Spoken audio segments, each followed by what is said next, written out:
everyone, and it's really a pleasure to see all of you here in person. It's probably one of the very first events that we are holding here at UKZN after the 2 long years of COVID, and it's unfortunate that we are also celebrating the Italian Research Day not only post-COVID, but also post-flooding here in Durban. So we will try to be peaceful and be happy despite the tragedy that and the disaster that affected Durban, our beautiful city. So let me welcome you to UKZN, to the School of Engineering Unite building. And thank, first of all, the sponsors of this function. I would like to acknowledge His Excellency Dr. Paolo Cucculi, Ambassador of Italy to South Africa, and the Italian Embassy to South Africa, who have supported this organization, and in fact the Italian Research Day in the world 2022. The day is essentially the 15th, in reality is the 15th of April, but for various reasons we had to postpone that day to the 28th of April. I would like to as I said, acknowledge Dr. Paolo Cucculi, Ambassador of Italy to South Africa, and Professor Francesco Petruccione, who is our Vice Chancellor for Big Data and Informatics at the University of KwaZulu-Natal. So is it possible to have for Dr. Cucculi to join in? You will have a welcome address.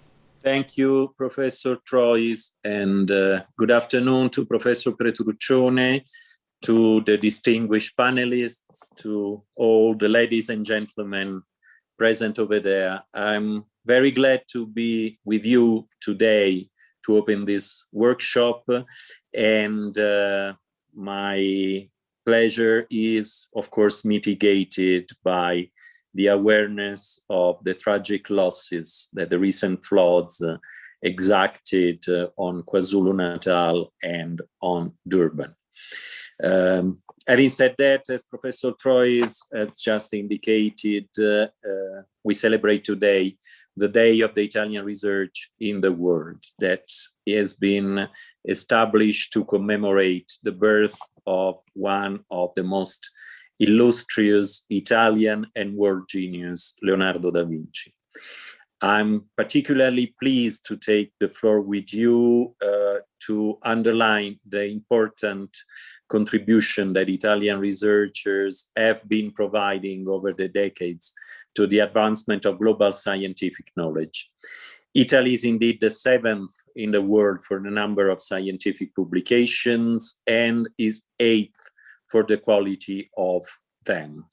The excellence of Italian researchers and scientists is globally recognized, and as such, many Italian scientists have chosen to work and live abroad, notably including, but not limited, in South Africa. This workshop has been organized with the essential contribution of Professor Trois, whom you all know perfectly well, who is a distinguished member of the Association of Italian Researchers in South Africa. The University of KwaZulu-Natal, for one, has employed and has been employing several of them, whose outstanding work is a testament to the quality and the value of a community composed of over 120 Italian scientists in South Africa. Our discussions, your discussions today, will focus on sustainable development of urban areas and the future of cities, a theme which is equally important for both Europe and Africa. In the next session, I will have the privilege to take the floor again to briefly highlight the connection with the candidature of the City of Rome to host the World Exhibition of 2030. As a matter of fact, recent United Nations studies clearly indicate that the share of people living in metropolitan areas will reach approximately 65% of the world population by 2050. And almost 80% of Europe's population already lives and works in urban areas. Migration towards urban settlements is particularly significant in the developing world, including sub-Saharan Africa, where people move from rural to urban areas in search for better economic opportunities and better and more rewarding lives. Rapid population growth endangers the orderly development of cities and often results in the creation of slums where poverty is unfortunately widespread. The dramatic floods mentioned before that have hit Etequini and the province of KwaZulu-Natal on 11th and 12th April, with its appalling toll in human lives and damages to households and infrastructures, demonstrated once more how the new townships are the most vulnerable. Those neighborhoods have grown quickly, and meteorological factors exacerbated by the effect of climate change can pose indeed unpredictable threats. The emergency caused by the floods has also a massive impact on the environment because of the huge amount of plastic transported downstream from landfills or destroyed houses. Hence, appropriate urban planning and innovative solutions are required to provide the regulatory frameworks and guidance to prevent potentially harmful practices in the future. Alternative city models must be envisioned, harmonizing social and environmental aspects with solutions aimed at making basic services more easily accessible by all. Growth of urban areas to the detriment of rural ones is increasingly frequent.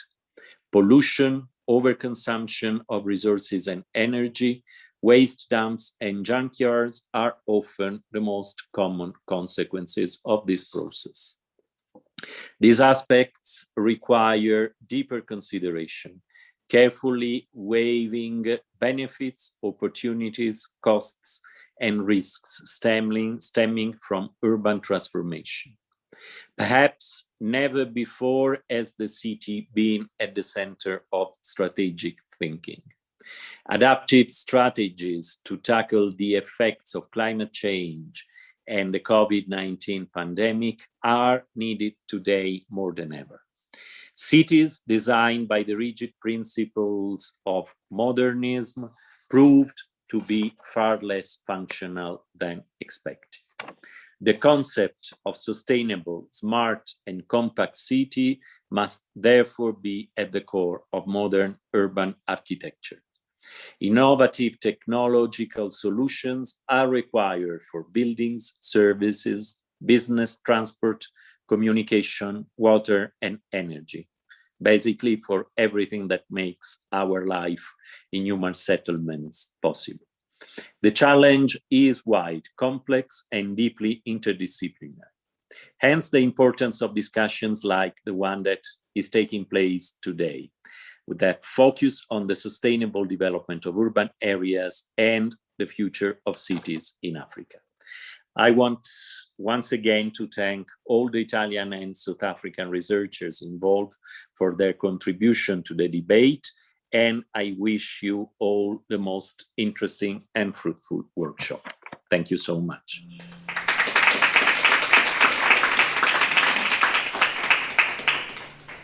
Good afternoon, everyone. Buon pomeriggio. It's a pleasure to greet the Italian ambassador, Dr. Cuccoli, the other colleagues of his from the Italian embassy that came to Durban today, and of course all the UKZN colleagues and all the other stakeholders that are in this room this afternoon and online in Zoom. Yeah? It is really my pleasure to represent UKZN and welcome you all. And since we are celebrating Italian researchers in all over the world, this afternoon is mainly dedicated to celebrate also science in a wide sense. Yeah? And that's why I would like to spend just 1 minute to remind the UKZN people about the research strategy of UKZN, and maybe the others about the research strategy of UKZN. I'm representing one of the 4 research flagship or pillars of UKZN. One is the one that I represent is big data and informatics. Yeah? And you all know these days without where you just need to open any newspaper or TV show and you are faced with the 4th industrial revolution. Yeah? So without big data and informatics, there's not much going on these days, unfortunately. The other important research program of UKZN is social cohesion. Yeah? The ambassador mentioned some of all the problems that we are facing, and this research flagship addresses the social component of all those issues. The third research pillar is African health. Yeah? So essentially the ambition of defeating the top diseases in Africa, which are not necessarily the top diseases in Europe. Yeah? And we just read recently that there's again a pickup of malaria cases in Africa, and we still don't know exactly how to deal with it. And lastly, but not least, yeah, the 4th research program is African Cities of the Future. Yeah? And that's why we are here, yeah? Because we want to celebrate the excellent work that Christina is doing in transforming, Christina, her group, and everybody else is trying to do in order to solve these critical issues of our times. Yeah? This meeting comes at a really appropriate time because starting from July, we are celebrating the UNESCO International Year of Basic Sciences for Sustainable Development. Yeah? So we are really in line with what the world wants us to do. Yeah? And it's really important to have this partnership between South Africa and Italy through the Italian embassy there, because it already gave us several platforms on which to collaborate and achieve the goals that we want to achieve. Yeah? For instance, one of the recent initiatives, and I think Pier Guido, who is sitting here, was instrumental for that, is that we have a network of Italian researchers, not only in South Africa, but also all over the world, which makes it easy to get in touch with others and exchange ideas and results and so on and so forth. Yeah? So that's very, very important. Yeah? Italy, together with NRF and UKZN, has also waste, water, energy resources for sustainable development program and network that is very active and shows lots of proofs. Yeah. At UKZN, still remaining in the realm of smart cities and livable cities, yeah? We also have the African City of the Future Hub, that I think is whose nickname is AfriHub. Yeah? So that's also something that is perfectly in line with the problems and issues that the ambassador was mentioning. Yeah? And since I'm looking at Pier Guido, I just realized there is also another very important new development in the relationship between South Africa and Italy. And that is that recently, in South Africa, we have a national integrated cyber infrastructure system, yeah, which has 3 pillars, the Center for High Performance Computing, the big data, the RISA, the big data institution, and Sunderland, our research network. Yeah? And between NICIS and IFAB, the Italian Foundation for Artificial Intelligence, Big Data for Human Development, based in Bologna. We recently signed an MOU, and we are really looking forward to make this MOU work and and profit from it. Also because it's very interesting that the aims of our niches and IFAB are essentially the same, because we are all interested in addressing the issues of climate change and so on and so forth, quantum computing and so on and so forth, big data, machine learning, artificial intelligence, and so that there will be lots of potential collaboration opportunities there. Yeah? And the cherry on top of it is that at the moment we have the Italy, South Africa NRF call, yeah? So that will also be an opportunity to strengthen the interaction between Italy and South Africa. Yeah? But let me finish maybe with a generic comment. We are celebrating science, and at the moment we see the two phases of science, the horrible one and the very positive one. Yeah? Every time we look at the news, we see incredible missiles and other weapons of destruction that are used day and night in some parts of Europe. Yeah? And on the other side, as also the ambassador said, we need to use science to solve the problems that are facing us today. Yeah? With better climate change models, we could have maybe prevented some of the disasters that we have seen recently in KwaZulu-Natal, and so on and so forth. Yeah? So it's really important that we focus on the positive aspects of science and really use it to address the big issues that we are confronted with today. Yeah? And let me finish by, again, congratulating Christina for setting this event together, yeah, and for thanking the ambassador for his support, and thanking you all. Thank you very much. Thank you. Bye-bye.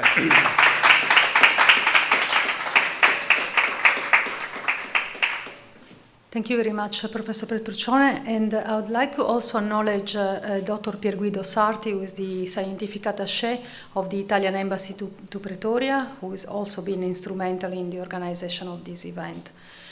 And also the creation of the network of platform and of collaboration between Italian researchers, Italy, South African researchers over the years, since 2015, in fact. And the next presentation is again from Dr. Paolo Cucculi, our ambassador, who is introducing a side topic to this presentation today, which is the candidacy of Rome to become the host city for the Expo 2030. It's a very important, it's a big deal for Italians. We would really like to welcome, after 100 years, the Expo in 2030 in Rome. And I think that here we can see a lot of parallelism with a very complex metropolitan city as Rome, with our complex cities like Johannesburg or, of course, Durban. So, Dr. Cucculi, if you are online, please. Thank you so much, Professor Trois, for giving me the floor once again. I saw that at the end of this event, there is a cocktail event in program. I'm very glad, but I just wanted to say that as there is nothing as a free cocktail, you will have to endure a second intervention of mine. And in this case, I am indeed very pleased to introduce the candidature of Rome 2030 to Rome to host the World Exhibition in 2030. I have mentioned before the major challenges that were indicated also by Professor Trois and Professor Petruccione, that our modern world poses in terms of reshaping our urban environment.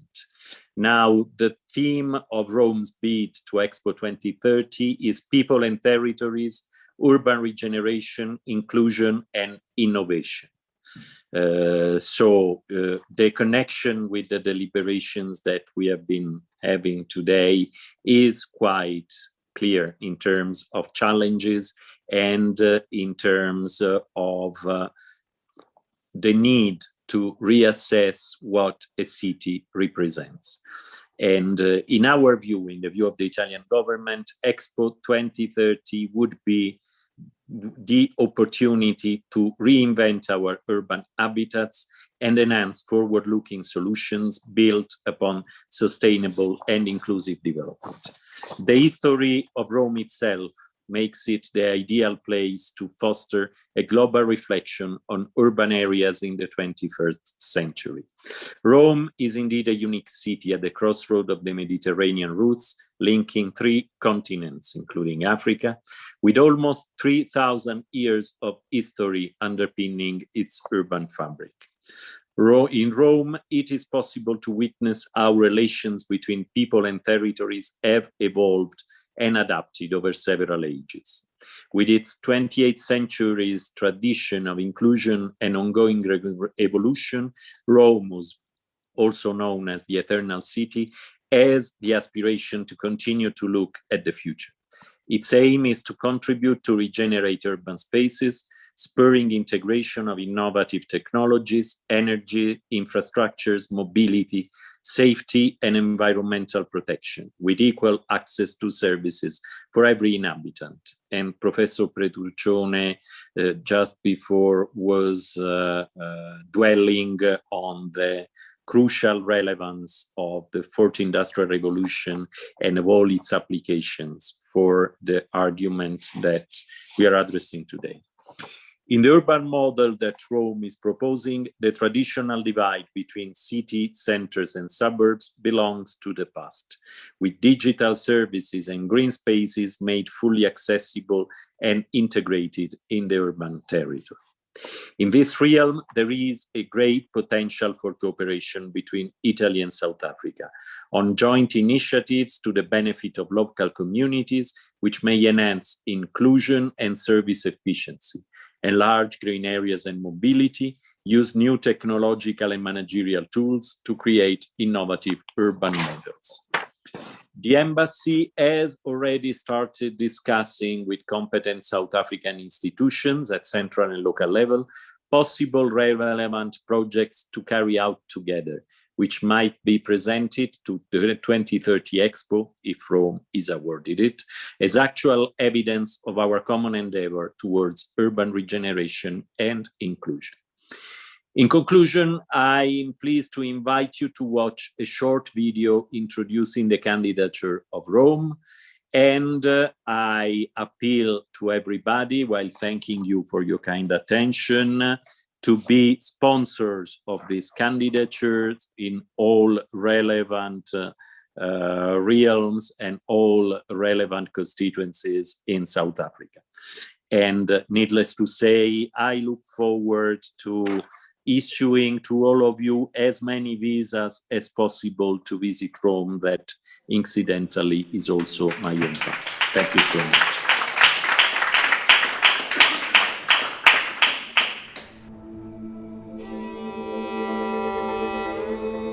For almost 3,000 years, I have grown greatly. I have changed, innovated, and reshaped myself. I took the world by storm. I conquered it, surrendered to it, but have always risen again. I was the first to be home to 1 million people. I was the first to embrace a multicultural society, the first to create a network of roads which connected people and new ideas. I nurtured leaders and visionaries. I am a melting pot of cultures and beliefs. I hosted gatherings and major international events. I am known in the world for the richness of my culture and scientific research. I have built wondrous technological and scientific hubs and a solid and diversified production system. I am the cradle of the largest number of parks, natural reserves, and the biggest agricultural system in Europe. I am open-minded, inclusive, dynamic, and sustainable. Throughout the centuries, I reinvented myself many, many times. I am Roma, and I am ready to be reborn again.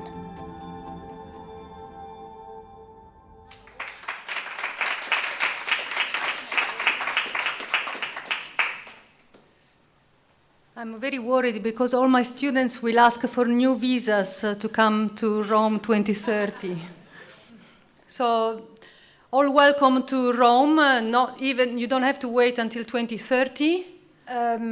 So, as I said, a lot of people will want to come to Rome. And I am sure that by maybe we can have a candidacy of Durban for 2034, right? What is it? Is every 5 years, 2035, after Rome 2030. So I would like to proceed with the presentation. Again, I thank His Excellency Ambassador of Italy to South Africa, Dr. Paolo Cucculi, and Professor Francesco Petruccione for their welcome address. As I said, we were given the great honor to be able to speak about our research, and by our I mean the many researchers at UKZN, Italian researchers at UKZN, as well as our collaborators in various universities across in Italy as well as across Europe that are working and have been working for many years on the wider field of sustainability and, of course, more specifically on building the sustainable African city of the future. Here today we have invited colleagues from South Africa and Italian colleagues from UKZN in particular. In fact, UKZN is a beacon of Italian researchers, as Professor Petruccione told us earlier. There are about 120 Italian researchers across South Africa, but I think about 10 researchers specifically here at UKZN at very high level and engaged, very strongly engaged in research on sustainability in particular. Among them, I have invited some of my closest collaborators and closest friends, and we have also the pleasure to invite colleagues directly from Italy, and some are connecting today as well. So we work on many aspects of sustainability, but certainly our heart is in Italy, but our feet are very strongly rooted here in Durban and here in KZN and in South Africa. I personally been here for more than 20 years, so I feel half South African. As well. So the topic of today's workshop is Rethinking Urban Futures and building the sustainable African city of tomorrow. There are beautiful words, but let's see what that means for us and how actually all of us collectively are working towards this great accomplishment. We have changed slightly the order of the program. We have introduced also one new guest speaker, who is Mr. Eric Appelgren from the eThekwini municipality. Thank you very much, Eric, for becoming our guest speaker today. I am looking forward to your presentation. And so let me go quickly in presenting the various speakers. So we start with a very short introduction from me, and then we will move to Dr. Federico Monica, Dr. Antonio Blanco, Dr. Claudia Loggia, Dr. Thomas Mani, and then Professor Maria Cristina Lavagnolo, before, of course, Eric Appelgren. So if you wish to communicate with all our guest speakers, that's the email address, and this presentation will be made available on social networks. Right, I am Cristina Trois. I am a full professor in environmental engineering at UKZN, in fact, since many, many years. And I'm also currently the NRF, Department of Science and Innovation, Sarchi Chair in Waste and Climate Change here at the University of KwaZulu-Natal in the School of Engineering. I've also been working in waste management in the wider field of environmental sanitary engineering for over 20 years. I graduated in Italy in the beautiful island, I come from the beautiful island of Sardinia in Italy, from the University of Cagliari, and I am an environmental engineer. I'm also author of more than 100 reviewed journals and papers and scientific publications in waste management specifically, but certainly in sustainable development and sustainability. In the past, I would say 10 years, our focus in research has been particularly on African cities, in assisting, in developing systems to assist the municipalities that are often struggling with the development, the incredible development of infrastructural development of our cities, to innovate and to find technical solutions that in a way transition our cities from being resilient, so to basically respond to a problem, to become from resilient to sustainable, which is the great challenge of today and in fact of the future.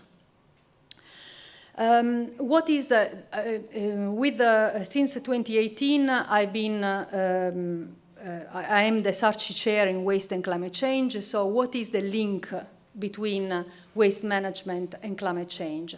Well, the link is very clear on the way waste to climate, but it's often not very clear and is not easily quantifiable in the opposite direction. So the question is, how is climate change affecting our waste infrastructure? How are the community, and in fact the municipalities in this particular case, responding or adapting to climate change, and how is our waste management infrastructure adapting to climate change? These are not trivial questions. These are actually the fundamental questions that are evident in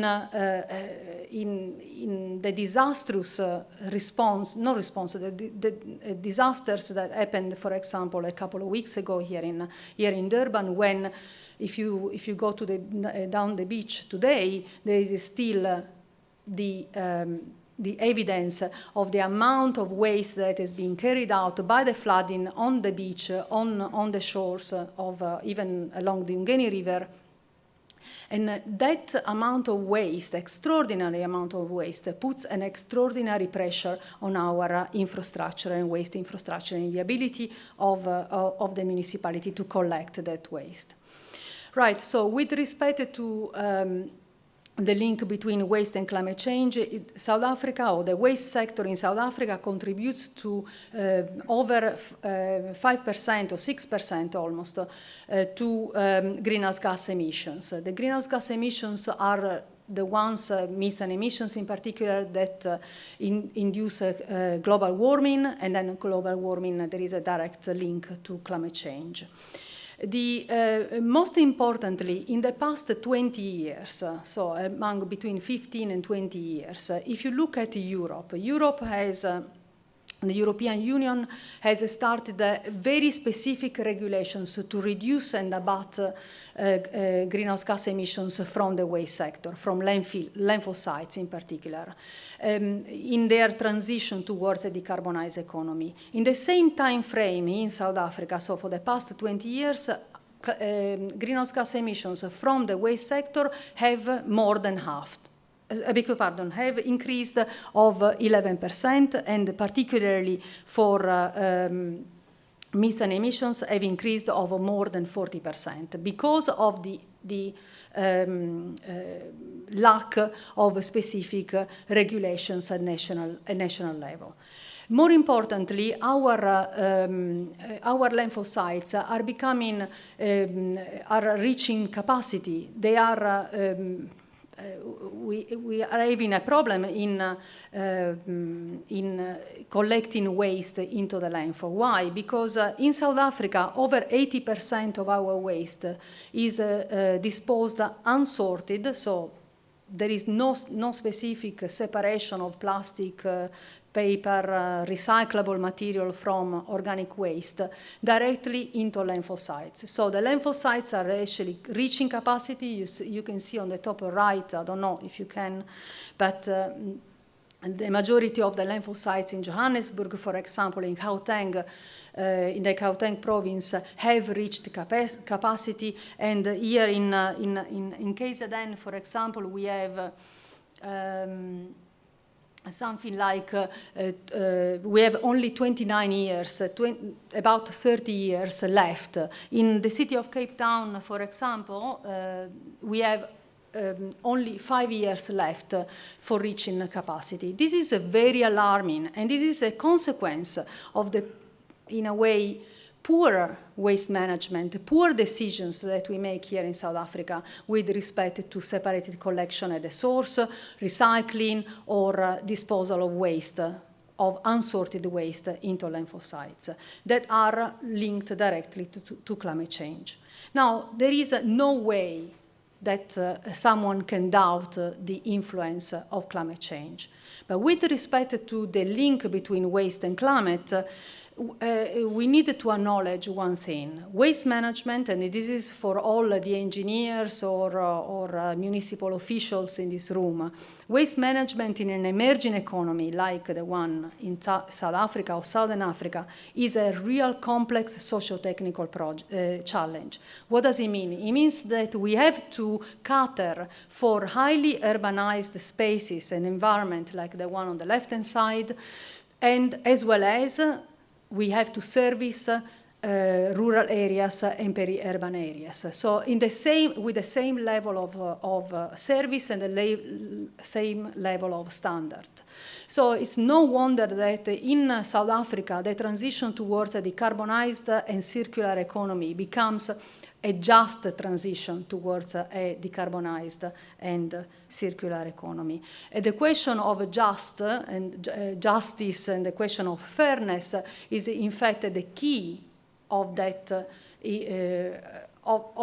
in fact is the, in a way, the red thread of this presentation today. Of our presentation today. With respect to the SARCI chair in waste and climate change, we have several focus areas that of course look specifically at the reduction of the impact that the waste sector has on climate and not as much the opposite. But we have I just wanted to show you how we align with the Sustainable Development Goals, or certain Sustainable Development Goals. For example, for Focus Area 1, that looks at or try to answer a key question of where are we generating greenhouse gas emissions in the waste sector, we align directly to Sustainable Development Goal number 13. For the second question, which is what technology portfolio could achieve stabilization, could achieve systematic reduction of greenhouse gas emission from the waste sector, we align to Sustainable Development Goal number 9.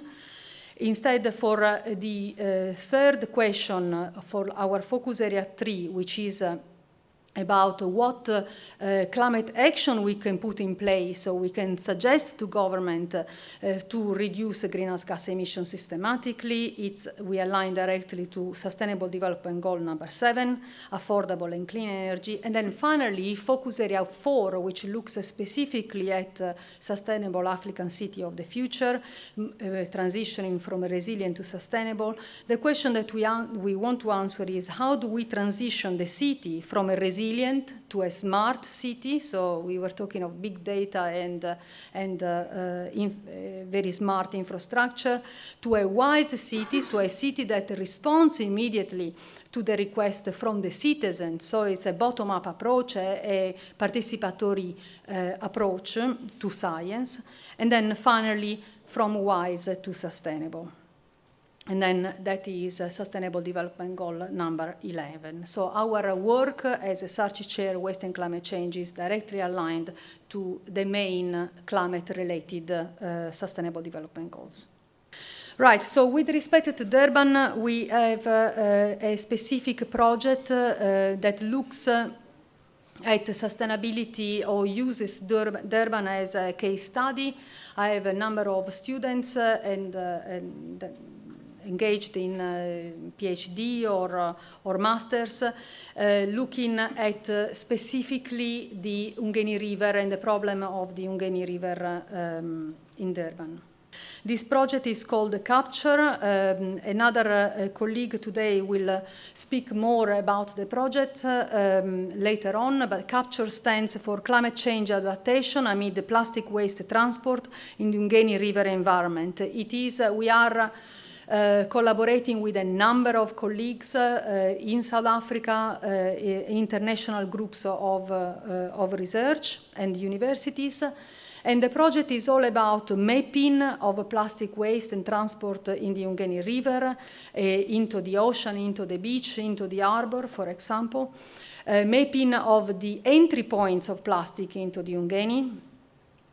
Testing what these macroplastic and microplastics are doing to our ecosystems. In particular, in this case, I need to acknowledge the collaboration with the Marine Biology Department of UKZN and Professor David Glasson, who is my co-investigator here in the Capture project. With respect to, then we move to trapping and collecting. So this part of the project is about the optimization of the trapping systems and the litter boom systems that are present within the Ungeni River. Processing is all about what can we do with the waste that is collected out of the Ungeni River or it's prevented from entering into the Ungeni River. How can be processed in order to be valorized properly? And in this case, we have partnered with the eThekwini municipality and Durban Green Corridors for the KwaMashu waste beneficiation centers to study ways to recover the plastic and the riverine litter collected out of the Ungeni River into new products.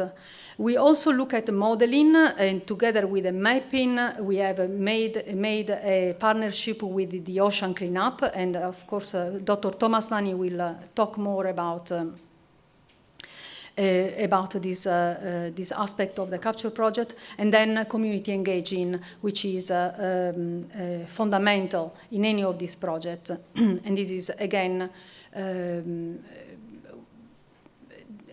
not the use, but the partnership with the community to, and in particular in this case, the KwaMashu informal settlement, to develop systems for the beneficiation of this waste. Yes, I understand that I am going over the time. All right, so let me introduce the various speakers. I will introduce them all at once, and then they come and they present their presentation. The very first guest speaker is our guest of honor from Italy, Dr. Federico Monica. He is an architect and a PhD in urban planning, specialized in the analysis of urban areas and informal settlements in the sub-Saharan Africa. Dr. Federico Monica comes from Parma, the city of Parma in Italy. He is a founder of Taxi Bruce Architectural Studio, and which is a consulting firm for international development, and is also the founder of Placemarks Africa, a startup specialized in the assessment of African changing landscape through satellite images. Again, this is another focus of our session today. We wanted to show you how remote sensing at various scales can be used for a more sustainable urban planning, even for African cities. I mean, not necessarily for developed countries, but also for developing countries. So Dr. Federico Monica will be the very first presenter. The second presenter is Dr. Antonio Blanco. Antonio is non-Italian, he is from Spain, but we have very kindly allowed you to come here today. Dr. Antonio Blanco is an architect and a researcher interested in processes of sustainable development enhanced by the application of smart initiatives, particularly in the Southern African region. Antonio holds a master and a degree in architecture from the University of Seville in Spain, and a PhD in engineering from the University of KwaZulu-Natal. Currently, he is involved in research projects related to plastic pollution, mitigation, and building resilience and strengthening against climate change in the Ngeni River catchment in South Africa. He has just completed his PhD and with an amazing work on the concept of sustainability for African cities. For over 20 years, he has gained experience of international level in Spain, in Italy, in Germany, and South Africa. His work has been internationally published in specialized journals and exhibitions, as well as presented in international conferences. He combines his professional practice with lecturing at the University of KwaZulu-Natal. After Antonio, we will have Dr. Claudia Loggia. She is a senior lecturer in housing and academic leader for housing and planning in the School of Built Environment and Development Studies at the University of KwaZulu-Natal. She has extensive experience in transdisciplinary research projects in the areas of energy-efficient buildings, building design, and retrofit, green infrastructure, sustainable urban regeneration, informal settlements upgrading. She was also principal investigator for the South African team of the Isulabantu project, focused on community-led upgrading for self-reliance informal settlements in South Africa. Claudia will be presenting her team's work on community-led approaches for the informal city towards self-reliance in South Africa, and I forgot to mention that she's also from the beautiful island of Sardinia in Italy. Imported from Sardinia. Dr. Thomas Mani is a lead river field scientist of the Ocean Cleanup Research Department since 2020. He holds an MSc in Sustainable Development and a PhD in Environmental Science. Thomas is an environmental scientist with 8 years of plastic litter investigation experience in riverine and marine habitats. He has designed and conducted numerous research projects on major densely populated rivers, but also in remote and hostile environments such as Antarctica. He is author of various peer-reviewed publications on riverine and marine plastic waste tracing, sample extraction methods, seasonality of plastic litter occurrences, and longitudinal profiling of riverine plastic waste occurrence.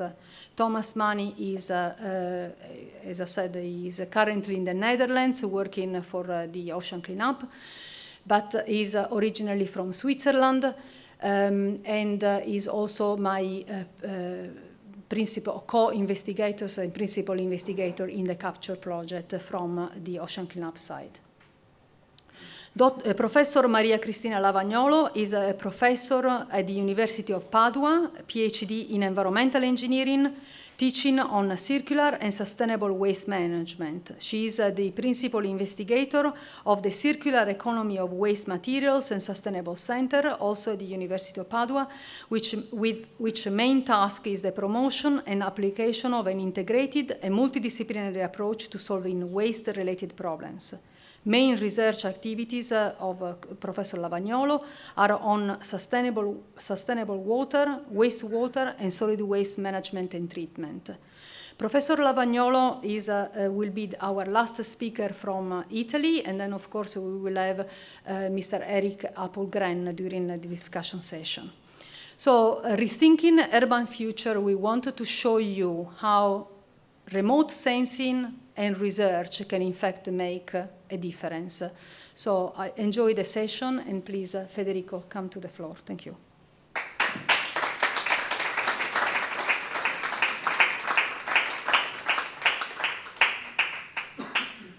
Good afternoon.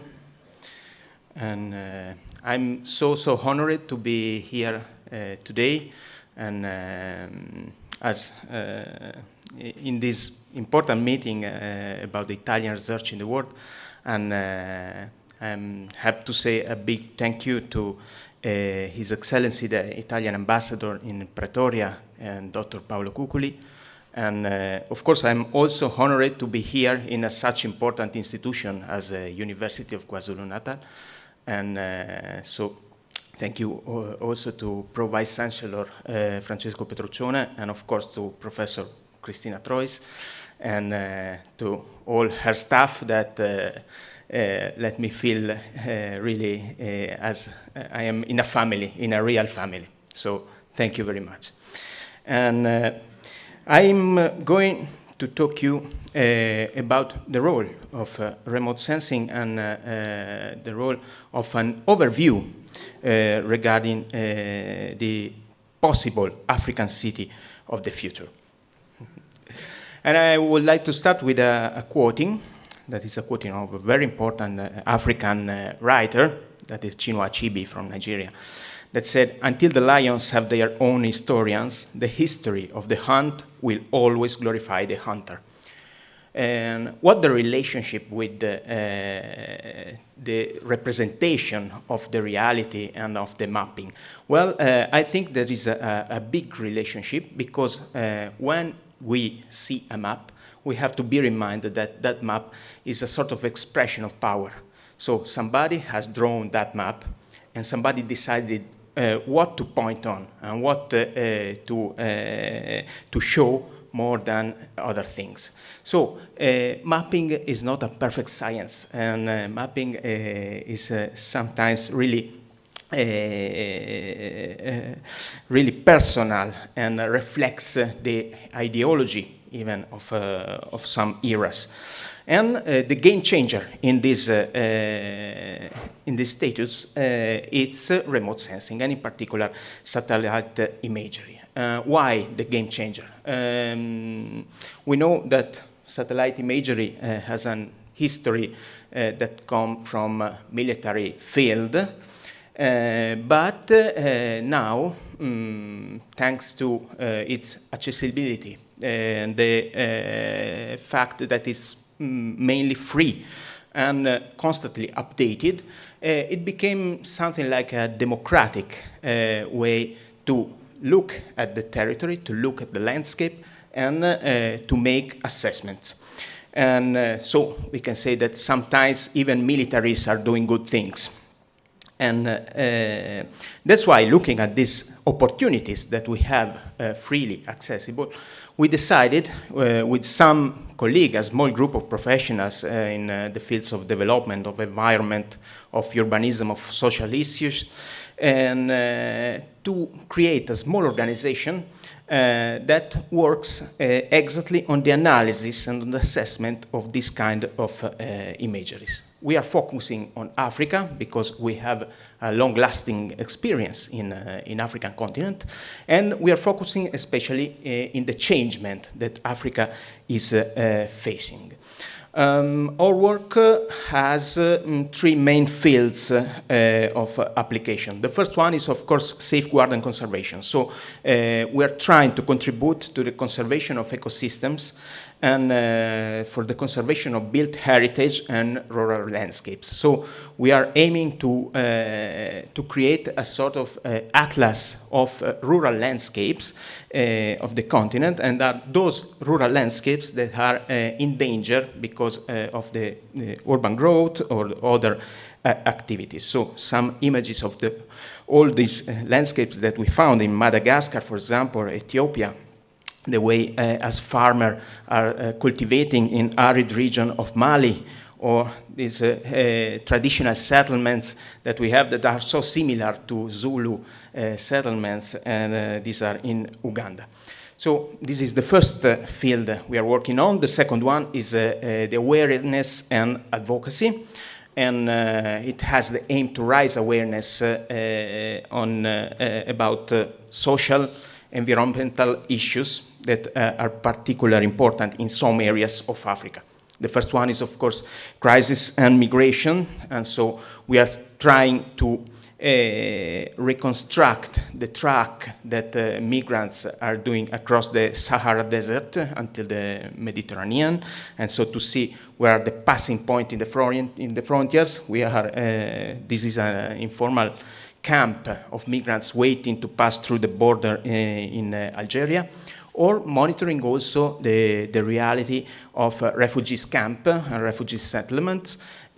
Also, and this is so interesting because we can see that more and more during time, refugee settlements are related to climate events, and so no more are related to conflicts or internal unrests, but more and more we talk about climate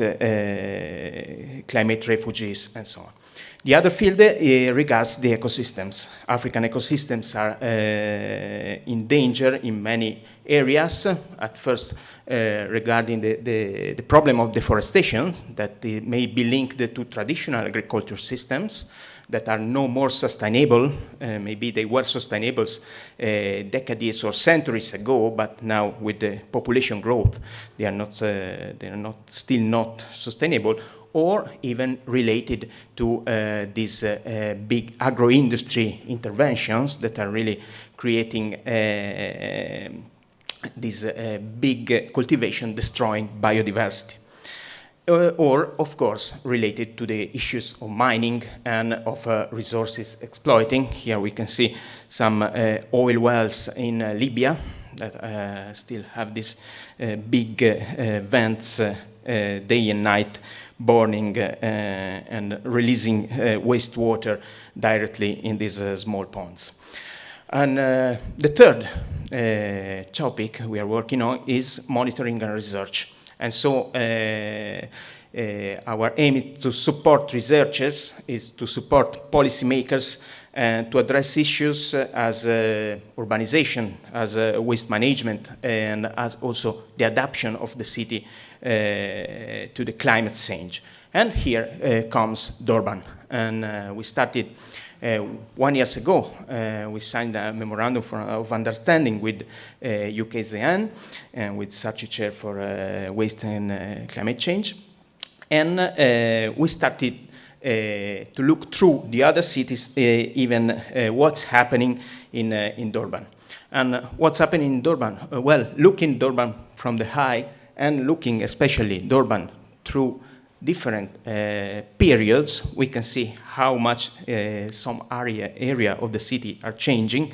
So here we are near the Inanda Dam. This is a big township, so close to Inanda Dam, and we can see what happened in just 8 years. So the whole green area above has been totally occupied and by new houses.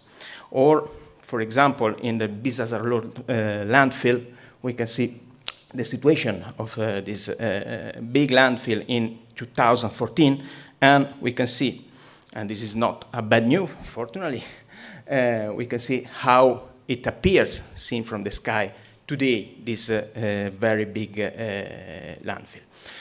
So this is an example of what we are looking and what we are doing here in Durban, but I want to focus today especially in what we have seen regarding the recent flood. And we have monitored what happened during this kind of flood, and we started to do two kinds of activities. The first one is similar to the one that we saw, and so it's a confrontation between before and after the disaster images. And so we can see what happened in some area of the city, like this one is one of the most hidden area of the city. We are in Under Road at Molweni community. The river that you can see here is Ungeni River. And this is a picture of the end of February.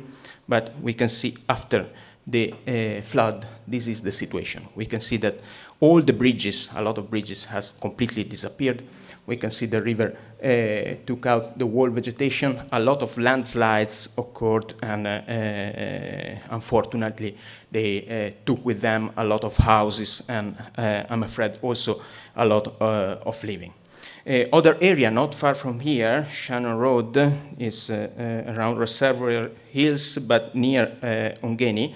We have this small settlement in the forest, maybe is so far from the main street, and Also here, it happened a big disaster because the small creek became a real landslide and took with him the great part of the houses in this settlement. Then I'm showing you some examples. I know many of you maybe had their own stories with these floods, and so I give you this different point of view. And here we are on the Umlazi River, and another really dramatic area, and we can see how here the Umlazi River overflowed completely and destroyed the whole part of this of the road. I don't know the number of the road, but it has been completely destroyed. Or even worse, that's what happened in an informal settlement that is on the river Umlazi, and we can see this small settlement on the both sides of the river, and here the water destroyed the great part of the houses and the complete line of the houses near the river, and also the roads on the left side on the river. So these were just some images to explain and to create awareness about the disaster that happened. But we had also another side of the work, and this is even most important, is a map where we started confronting before and after images to put points where something happened. So where we found destroyed houses, where we found landslides, where we found infrastructures that have been affected. And so we created this urban flood map that put a lot of points, and is still in progress. We are still working on it. And according with UKZN and Professor Troyes and her staff, our aim is to improve and to complete this map, and in order to have an instrument that is available for policymakers, for public actors, to take action in the future. So to prepare disaster recovery, but also risk management plans, and so on. So we can see just a few numbers, 144 points that have small or big landslides, almost 350 destroyed houses, bridges and settlements, and so on. So we started to map also the settlements that have been completely destroyed, and it's interesting to see the area that are most in danger, even in informal settlements. And another thing that we are developing is a more technical analysis that make a confrontation about the extension of riverbed in ordinary times and in this particular time of disaster, and showing also all the interferences that we can see of those activities or settlements that have been interested by the flood and the river flow, another important medium for future decisions and future activities. Well, so this is what we are doing, and we are doing now, and what we did in the recent past. What is the message that we found looking the heart from above and having this overview? What are these sustainable urban futures, and what are the ways that we can find and search to promote an African urban future sustainable?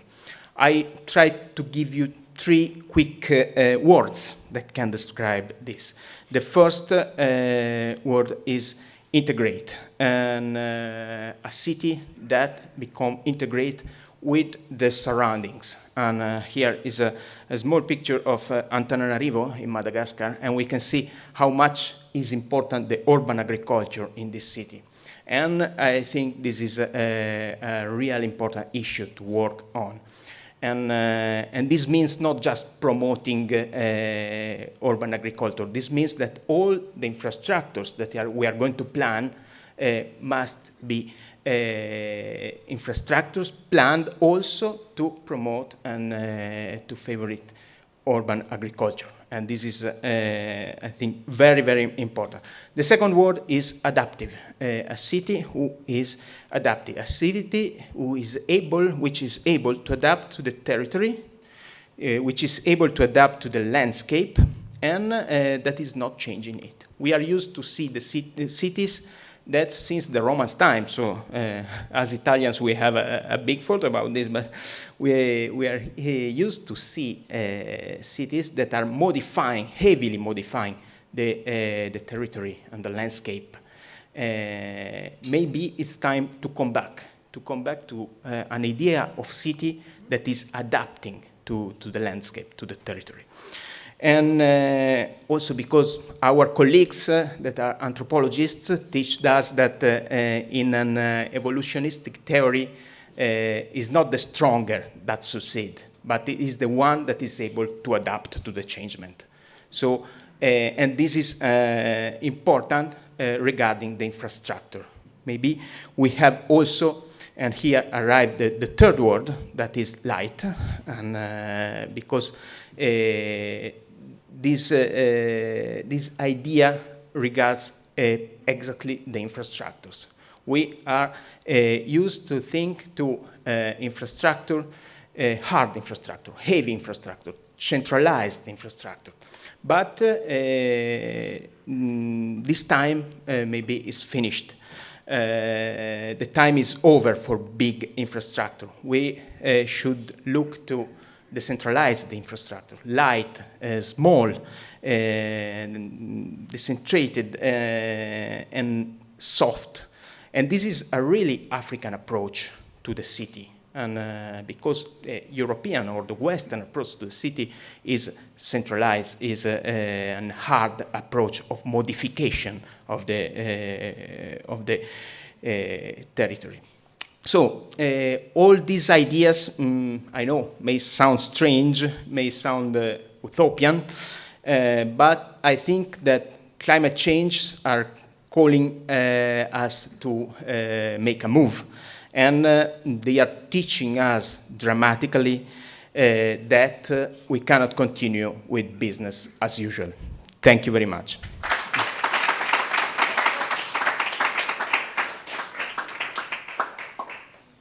Good afternoon, everyone in the room and online. Thank you, Christina, for your introduction and your kind words, and also to allow me to be part of this event. You know how much I like Italy and the Italians. So I'm going to start by saying that I'm not 100% comfortable with the idea of speaking about the future. Together with our aspirations and ambitions, we usually cast our limitations. So yeah, we have video calls, but we don't use coins or public phones anymore. So I'm going to talk about 4 key areas of concern of the city of today that I think we need to address in order to have possible positive futures, because I think negative futures are around the corner if we carry on this way.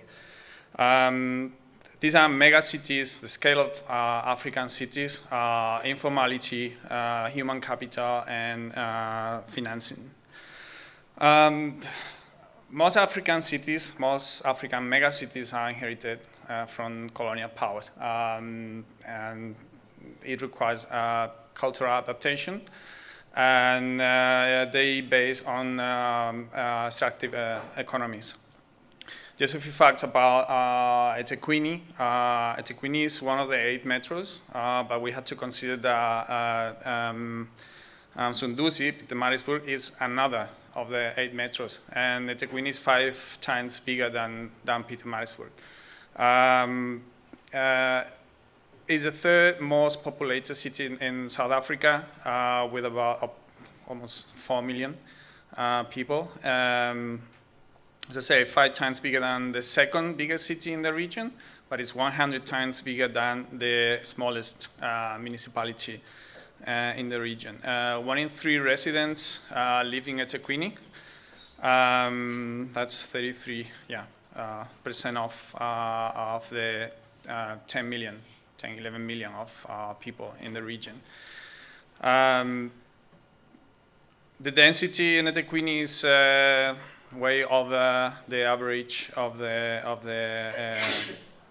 region, and just to give a sense of scale, because also we're connecting from people in Italy. KwaZulu-Natal, which is the name of the province in which eThekwini is equivalent to Iceland, and it's 1/3 of Italy. Now, I would like to discuss the misleading use of 2 terms, urbanization and municipality. Urbanization is defined, including the United Nations, as the amount of people living in urban areas, regardless of the condition in which they live in.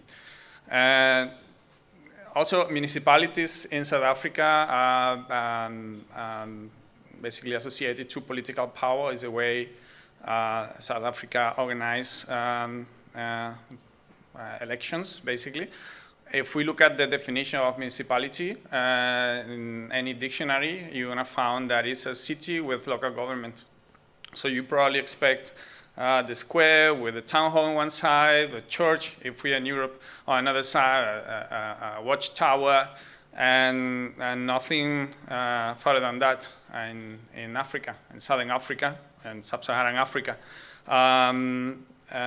Out of the 44 municipalities in KZN, in KwaZulu-Natal, 26 have a population. In this chart, it's lower than 20% because I divided it in 5, but it's lower than 10% actually, living in urban conditions. And it's interesting how the presence of infrastructure, and this infrastructure, again, they thought on the base of extractive economy, allow for a certain level of urbanization. So we see that the most urbanized municipalities in the region follow the trace of the main infrastructure.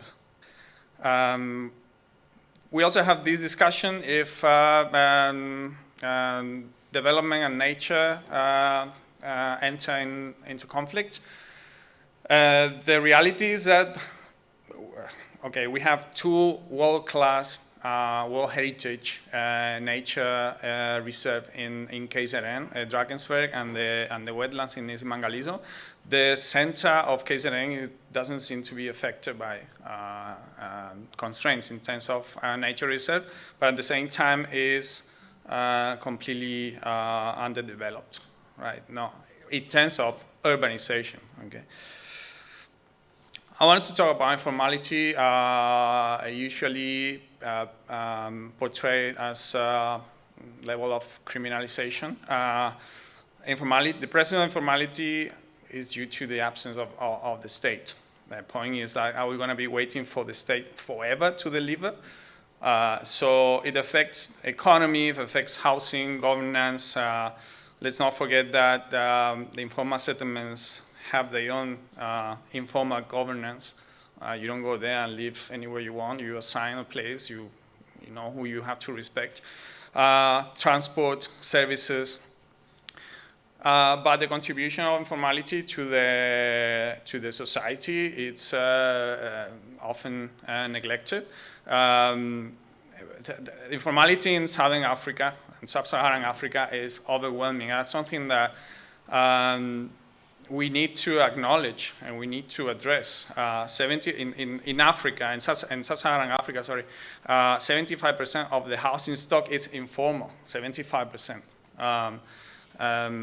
In eThekwini, it's around 35% with 600 informal settlements. 30% of the population, that means that over 1 million people are living in informal settlement. Like a city like Madrid, I know population is 3.5 million. It's 1 million people living in informal settlement. That's, we don't even conceive such thing. They typically, and unfortunately, we had the chance to find out, located in compromised areas in the city. But also, we look at the positive aspect, and then when I say positive, it's because people at the end of the day react when the state is not helping or adding. So 50% of the GPD in several sub-Saharan countries is based on the informal economy. 66% of non-agricultural jobs. So we call necessity entrepreneurship, where I mean you have to start a business because even you don't and you have no chance, right? The informal food markets help to alleviate food insecurity in the region. It's a first step to waste separation, which is completely neglected or mostly neglected by the official or formal waste management. And obviously, they turn to the use of natural resources when they find that it's impossible to get electricity for heating or water, sanitation. But at the same time, formal settlements typically generate 50% less waste than a low-income formal settlement.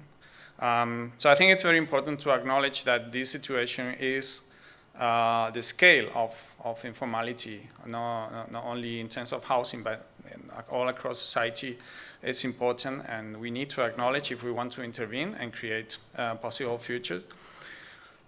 Then I hear many times people saying, "Duran, we fought 4 million people, like raising their hand, like we here, listen to us, we're important." But if you don't give these 4 million people number together with other indicators, it's basically like talking about people in terms of weight, right? It's like 120 kilograms. Yeah, you can be 5 years old with a serious health condition, or you can be a rugby World Cup champion like Tendai, right? So how is the cholesterol in Etequini, right? So how is the human capital, education attainment in the municipality? So we have 3.5% of college graduates. So then we always claim that to this human capital as a key for development, but 75% of people living in Etequini don't have matric. They didn't finish secondary education. Now, the chart on the right-hand side is not here to undermine Etequini or to show off as an European. This is the average European level. It's basically when we look at from Africa, when we look at successful projects implemented in Europe, we need to be aware that they have 40% of college degree as human capital in those cities.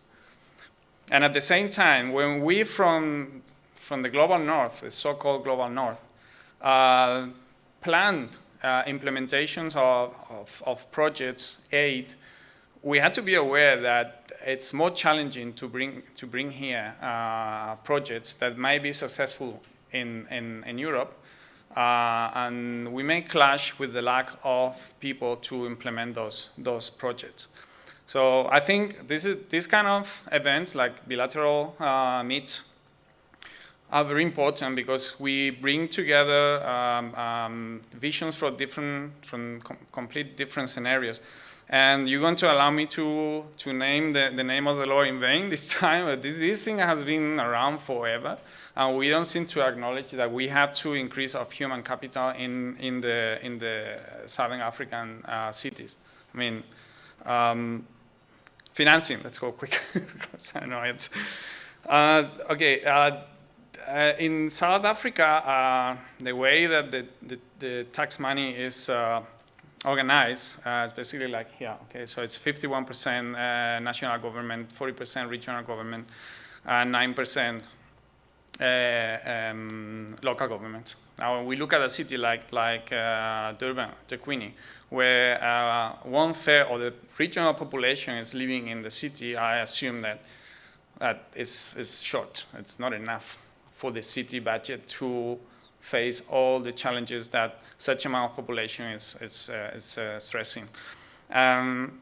Also, besides the fact that investment in urban areas are more likely to be accountable than building a road or railway anywhere in the middle of nowhere. City managers are forced to look funds outside the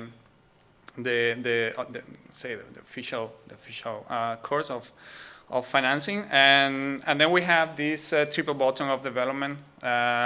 Do we push sustainability? Do we push social development? Do we push on competitive on economy and make the city competitive?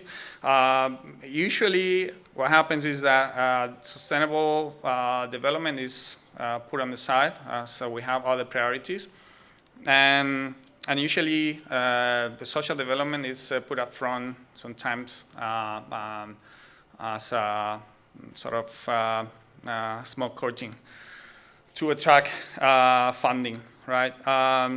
So I would like to talk about foreign direct investment, and this is what happens. That cities show the best face, so that foreign direct investment come and share. So they can't even, I can't even say they're blonde. I mean, like, so what is a foreign direct investment? It's basically a massive investment from a foreign company on a local or domestic company. So now let's look at a few numbers here. Like 60% of the spending of foreign direct investment, let's say FDI, it's easier for me, happening in the 20 biggest cities. South Africa is actually getting 45% of the FDI in the Southern African Development Community. The number of companies in Africa with more than 10 employees is 2%. Okay, so if I think of buying a company in Africa, I'm not gonna look at the other 98%, right? Self-employment has continued to be predominant. It's 2/3 of the employment, and this is also aligned to the necessity entrepreneurship. STI, which is science, technology, and innovation, policies are strongly bound to national policies, and again, they together with the narrative of world-class city, they put up front as a small curtain to attract funds, right? We hear that about, and I don't want to be conflicted here, but Durban, the first smart city in Africa, the first zero carbon emission in Africa. Okay, this is what's happening here. So how do we measure all of this? All this that I just talk about comes from the idea of how do we measure urban performance, and how do we measure urban performance in Africa? I think I'm going to go a little bit fast, but the thing is that we looked at 27 systems of measurement in 3 different focus areas: sustainability, resilience, and smart city. And we actually look at 1,485 indicators.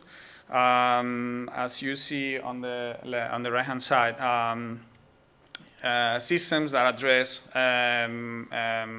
sustainability are more into environment and living, quality of life. Systems that address smart cities are more into infrastructure. So this is some kind of trend when, and depending on what we are addressing. So yeah, through a process of analysis, well, okay, we also found out that some systems have repeated indicators, so the same indicator is in different systems. So we reduce all the repeating indicators, and we left this in 862. But then we also look at the fact that, for instance, the SDG have a national policy, which city managers are somehow handcuffed to address those issues. So all those were out of the final pool. So now the proposal for urban measurement is like two sets of indicators, core indicators and supporting indicators, and try to have a balanced approach to what the city is actually composed by. Okay, this is a final sort of wheel of the Southern African sustainable city. Some indicators, some of them are new indicators. We find that some indicators that are not even considered for the global north, and we have to say that these performance measurement systems are developed in the global north, right? So some of them are not even considered because they're taken for granted, like departmental integration. How we suffer a silo organization here where departments in the municipality don't talk to each other. This apparently is sorted in the global north, okay? Anticipation, the same.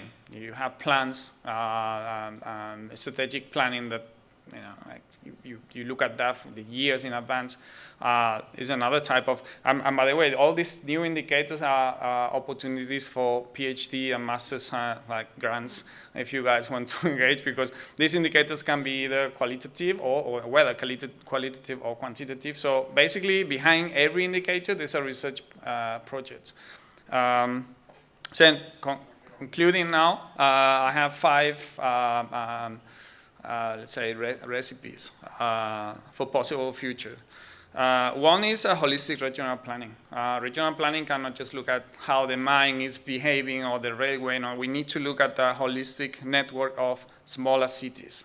We cannot, I mean, the stress in terms of service delivery that mega cities are suffering with all this migration from the rural area, for instance, or the maintenance of the existing services is unsustainable. Limited growth of megacities. This is something that, for instance, ESOCOM has put in place in the last 10 years. They now aiming for further extension of the footprint of the city, so they're looking inward, looking at rejuvenation, but away from this sort of trendy hipster kind of paper cup coffee to take away, but proper rejuvenation. Decentralization, and that's something that I am coincident with Federico. The organization of small pockets that are functional within bigger cities can help to ease the pressure on service delivery. Then the ambition of these world-class big projects. Maybe the idea is to start with smaller projects that we can scale up, like the Ungeni project, that they can turn into a catalyst and contagious the adjacent areas of the project. And for sure, the focus on human capital. We have 60% brain drain in KwaZulu-Natal. That means that not only this 3.4, which include also the Oil Boys Club, like the people that had, like graduated like 50 years ago, the young graduates are leaving the region. We need to increase talent attraction and keep the talent in the province, obviously in the eThekwini. So that's all for now. Thank you. Thank you.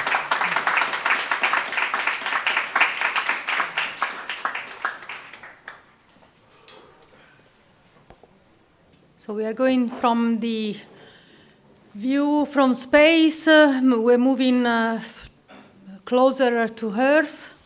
We are going from a 3D space to a 2D plane with Antonio Blanco, and then we're moving more on the ground on the specific scale of Durban with Dr. Claudia Loggia. Thank you very much, Cristina, for the kind introduction. I'm so pleased to be here to share my experience and the last work of my, 10 years here in South Africa, in Durban. And I would like to bring you to another dimension. We talk about the dimension of the city. And with Antonio, we talk about indicators to understand the level of sustainability of the city. But now I want to bring you to the dimension more of the neighborhood. And I want to share with you what is for me and our research team at the School of Built Environment and Development Studies, what is for us resilience. I want to say that resilience in African cities is very different. And if, for example, if we look at the Under Resilient Cities program and the strategy that was developed by eThekwini, by the city of Durban for the Under Resilient Cities program, there was a strong focus on informal settlements upgrading. Why? Because the informal settlements are a reality. Is part of the city. We cannot ignore them, exactly as Antonio and also Federico were saying. They are part of us. We need to acknowledge them. We need to work with them, not against them. And I'm not here to celebrate informality. I'm just here to say that informality is part of our African cities. So they are the immense universe, complex systems where we have entrepreneurship, where we have self-organization, where we have building resilience. Building resilience means to start from the issues, the challenges that our cities have. And now I don't want to say that informality is only a housing issue for a housing problem that needs a housing solution. Actually, informal settlements are a solution. And I'm not saying that is the right solution, but is one of the answers to the challenge of access to housing. Okay, but we have to understand it's much more than that. All right. So now we have to understand that that there are different approaches to deal with informality. And what, not myself, but our research team proposes is a community-led approach for informal settlements upgrading.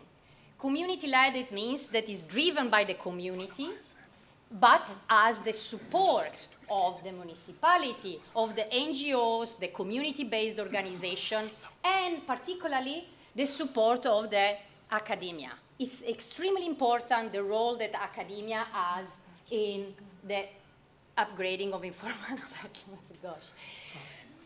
The Isu Labantu project, that Isu, it means idea in isiZulu, and it's also the acronym for informal settlements upgrading. Labantu means people, so an idea that comes from the ground, comes from the people. So that was the project, a collaborative project that we, from community-led upgrading for self-reliance in South Africa. And was a collaborative project that ourselves at UKZN, School of Built Environment, then there was involved also the School of Engineering with Professor Chris Buckley, rest in peace. And then there were Westminster University and UCL. And the idea was to propose a toolkit, a set of resources as an integrated construction and environmental management system for informal settlements upgrading. The project consists of 6 phases, where the phase 1 was more about studying the barriers and the drivers of in situ upgrading and understanding better the grassroots perspective. Then there was a more active, more participatory phase where action research took place about mapping urban transitions through community participation. Then we had the more environmental phase, which focused on closed-loop systems, and that was led by our colleagues at UCL, Dr. Preeti Parikh. And then there was a phase 4, more focused on project management and skills enhancement for informal settlements upgrading. And finally, the 5th phase was about developing, actually co-developing an integrated toolkit for the informal settlements upgrading. Now, what is this toolkit about? I think you can have a look at the website, www.isulabantu.org. You can, what we try to develop together with the local communities is something that goes beyond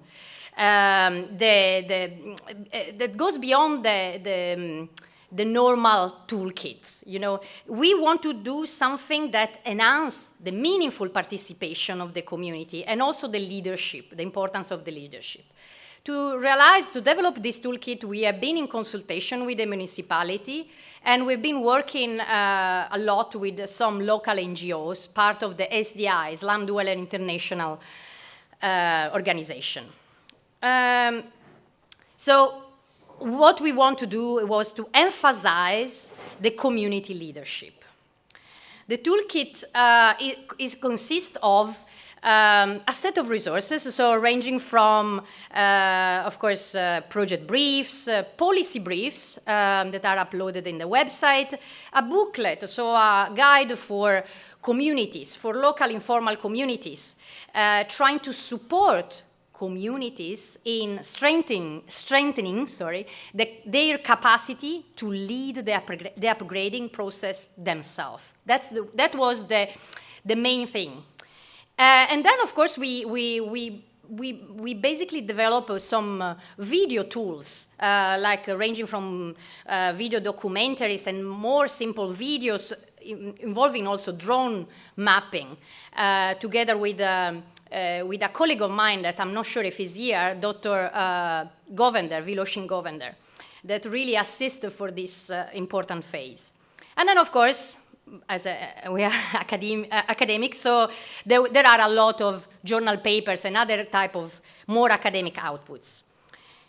Now, as part of another project, another fellowship that I got from the Royal Society, we work on building urban resilience for self-reliance in African cities. The acronym was BURSAC. And is a project that we are completing now in 2022, and that allow us to do a lot of field work on urban resilience. And as part of this particular project, together again with my colleagues at the School of Built Environment, and more specifically with Dr. Govender, we have developed a hybrid methodology, so some tools, so a different approach to map informality, to map insurgent spaces. Because as you can see, I was very intrigued by the approach of Federico. You see, at the scale of the city, you can definitely pick up the whole set informal settlements, but you are not able to zoom and to understand what is really happening there. So I believe that the methodology that we have developed is complementary to that approach proposed by Federico. I think that if we want to have a more in-depth analysis and a more in-depth understanding of informal settlements, we should apply a more participatory grassroots approach. So our methodology combines the drone mapping together with the collaborative participatory mapping. And the final output of our study is what we call a 4D map, where the fourth dimension includes all those extremely important details about the socioeconomic, about the livelihood, about the self-organization that is happening in our informal settlements. So it's a more lived map of the settlement. And of course, we propose is a very simple 4 steps methodology. The first step is the preliminary engagement, which I believe it's absolutely compulsory, where we as academia, establish a trustful relationship with the local community, and of course, with some local NGOs or community-based organizations, so that we have access, we are invited and not look as strangers in these settlements. And I would like to say that and of course, we work also in close relationship with the municipality. I have to say that from my personal modest opinion and experience, the community are very pleased to work with academia, with the university, because they understand we have no interest in, I think we are more trustful to them, So it's actually important to highlight this role of academia that goes between the community and basically the trade union between the community and the municipality. I feel that that's very important. The step 2 of our proposed methodology, hybrid methodology, is the drone survey. So producing a drone-based map that is a very detailed with real-time information, data that is extremely important, quantitative data, by the way, that provide even topographic information and of course, georeference information. And that can be zoomed at the scale of the dwelling, at the scale of the shack. That's the peculiarity of the drone map. So this is, for us, a new way of mapping spontaneous development. Then, of course, step 3 is sensing the place. A transit walk with the community, with informal dwellers, to have an understanding, a feeling, a perspective, and let the community members, well, we call it community researchers because they were our co-investigator in this study, let them show us what are the real issues and challenges in the settlement. What is the access to the settlement? What are the services existing in the settlement? And of course, hazard, risk, something that is difficult to pick up just from a simple 2-dimensional map. All right. And then we go to the key part of the process, which is the participatory mapping. So we organize these participatory workshops, inviting some selected community researchers, so members of the local communities, informal settlement, that have been trained by us, explaining how to do, explaining what type of process we are following, and we have defined with them all the key features of the settlements, right? This, by the way, this exercise, the participatory mapping, is extremely important to understand how livelihood, for example, social spaces are recreated within these insurgent spaces. So, and I want to say that, from my experience, the result of these maps are extremely powerful, particularly to them, because they have a proof to show the municipality that not only they exist, but they also have a real life there.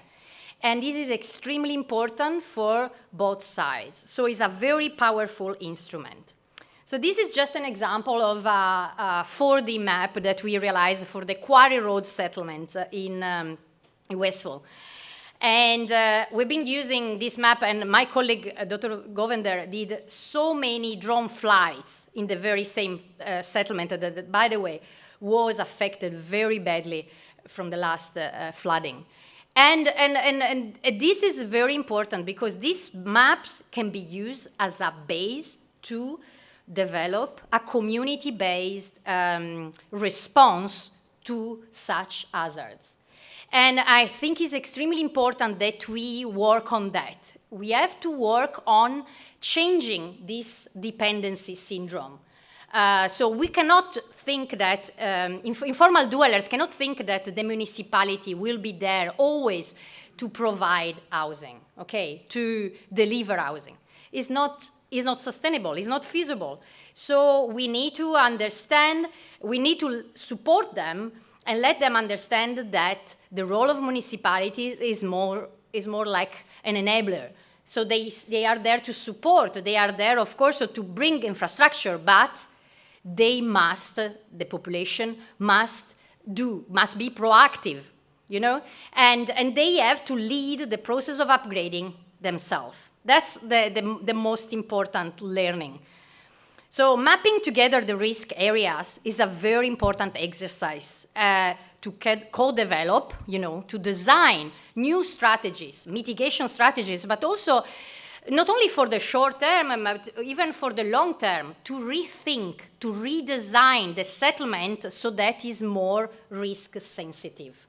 I think this is very important, and for a very more recent project that we are doing with some colleagues in Bristol University and also Westminster, we are applying a more citizen science approach to develop this community-based response and early warning systems for natural but also man-made hazards. So this is just to show you that at the neighborhood scale, what this type of new mapping tools can assist the municipality, the local municipality, in understanding and mapping urban transitions, and can be a very powerful tool. So this is a more recent project, is a very small pilot project that we are doing at the moment together with a few community-based organizations and Westminster University. And is a Can Road settlement in Pietermaritzburg. Is a very different settlement from the one that we study in eThekwini, because it's much less dense, but also this settlement, like all the informal settlements, share the very same challenges, which are fire risk and flooding risk. I promise you this settlement was not affected too much by the last flooding, but apparently constantly every year there are very dramatic events, catastrophic events.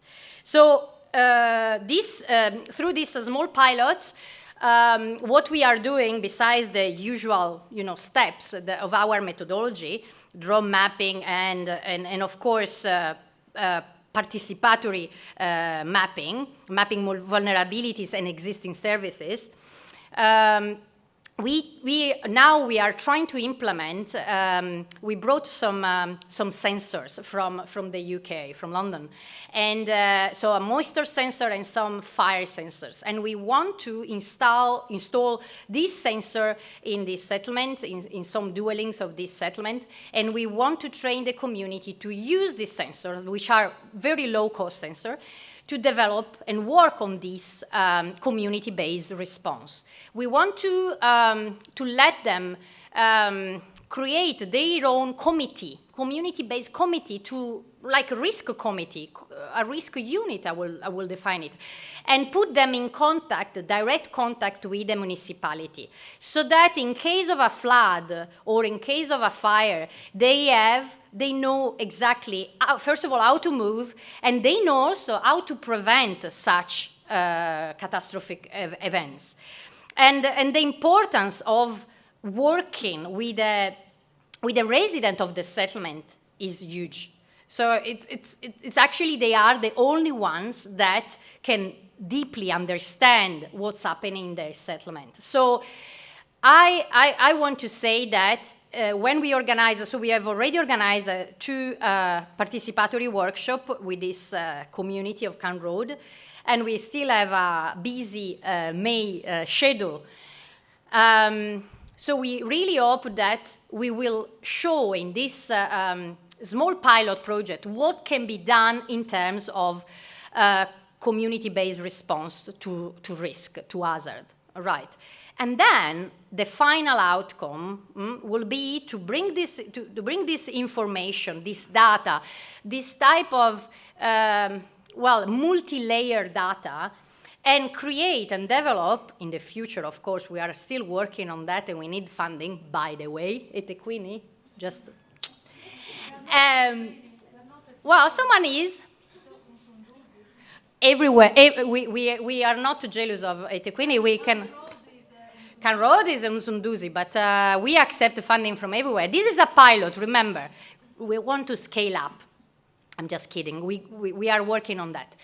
But our idea is to actually design a platform, a digital platform for informal communities. So this digital platform will be designed to support local informal communities, not only for the risk or for the other issues, but also for construction management, for housing, for environmental risk. Just to give you an example, in this specific case study, we have a huge problem with waste management. And so we want to create a platform that can assist and can also stimulate the community participation in the process of upgrading their settlement. We want them to take the ownership of this process, because without their assistance, there is no upgrading, there is no resilience, and there is no self-reliance. So we cannot talk about sustainability, resilience, self-reliance, if we don't talk to them. So that's my very last. So I just want to say thank you very much for hosting this event. I just want to say we are working on this. Thank you so much, and I hope to see you very soon.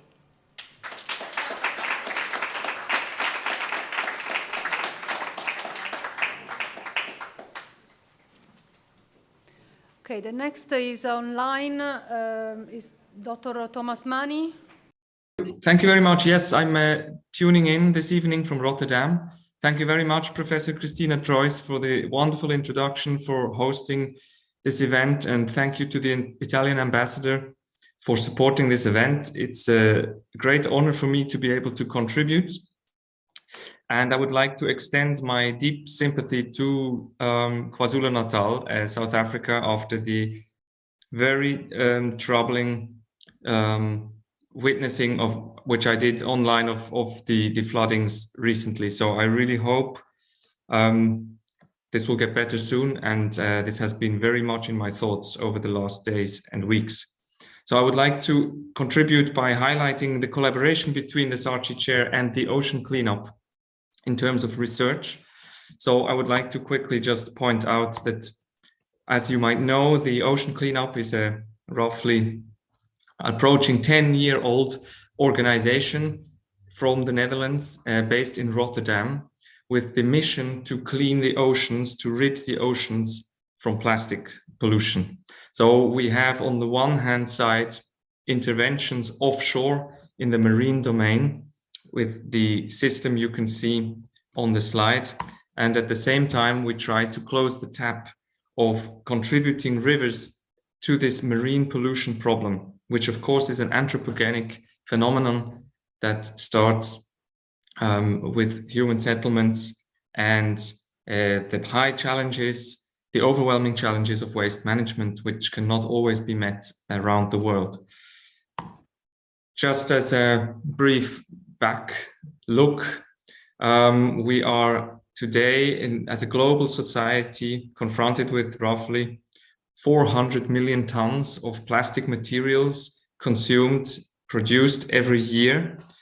This exponential rise in plastics production in the last 70 years is very striking over the globe, and the success story of these materials is due to the amazing versatility of the material and also the amazing durability of the material, which then at the same time creates a problem because the environment itself, the microbes and the composting processes cannot cope with this material in a way to diminish the amounts occurring in the environment, as there is always new mismanaged waste reaching into these compartments.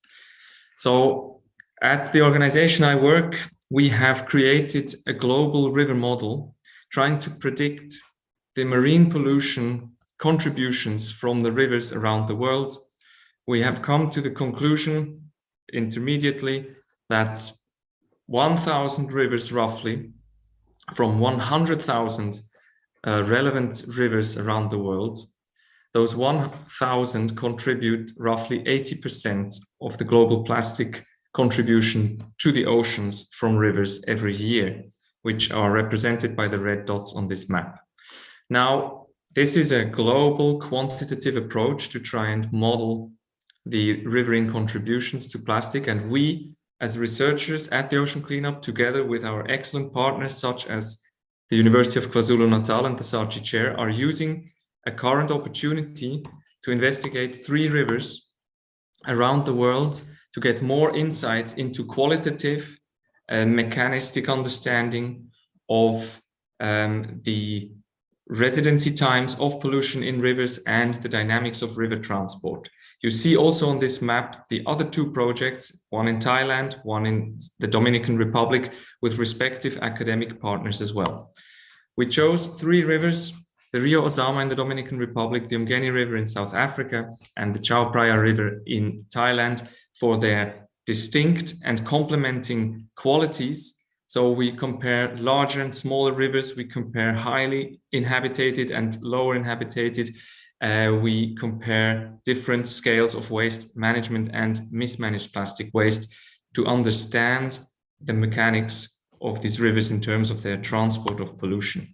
Now, in the collaboration with the Saatchi Chair at the University of KwaZulu-Natal, we have a 7-column investigation, which has been highlighted already by Professor Christina Troyes, and I would like to point out on the blue dots at the top of the screen which ones I am going to briefly highlight to you as we take this phenomenon from a very natural scientific perspective, and we want to understand what are the consequences for the environment when waste management fails, and we'll go into the mapping, testing, and the modeling.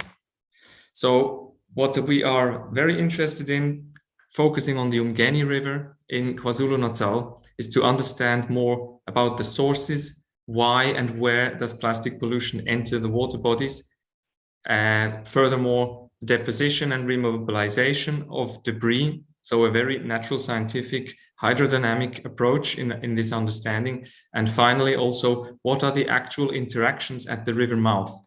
There is contrasting evidence and contrasting belief about rivers really contributing to offshore plastic pollution, whereas, for instance, in KwaZulu-Natal, we evidently see that front and foremost, there is beach and coastal pollution that is created by river transport.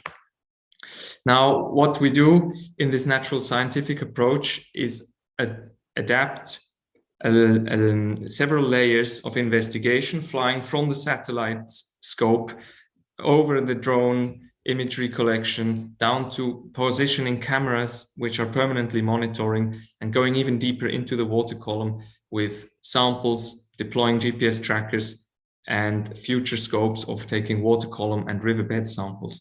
So we're trying vertically from space down to below the water surface to understand these different dynamics.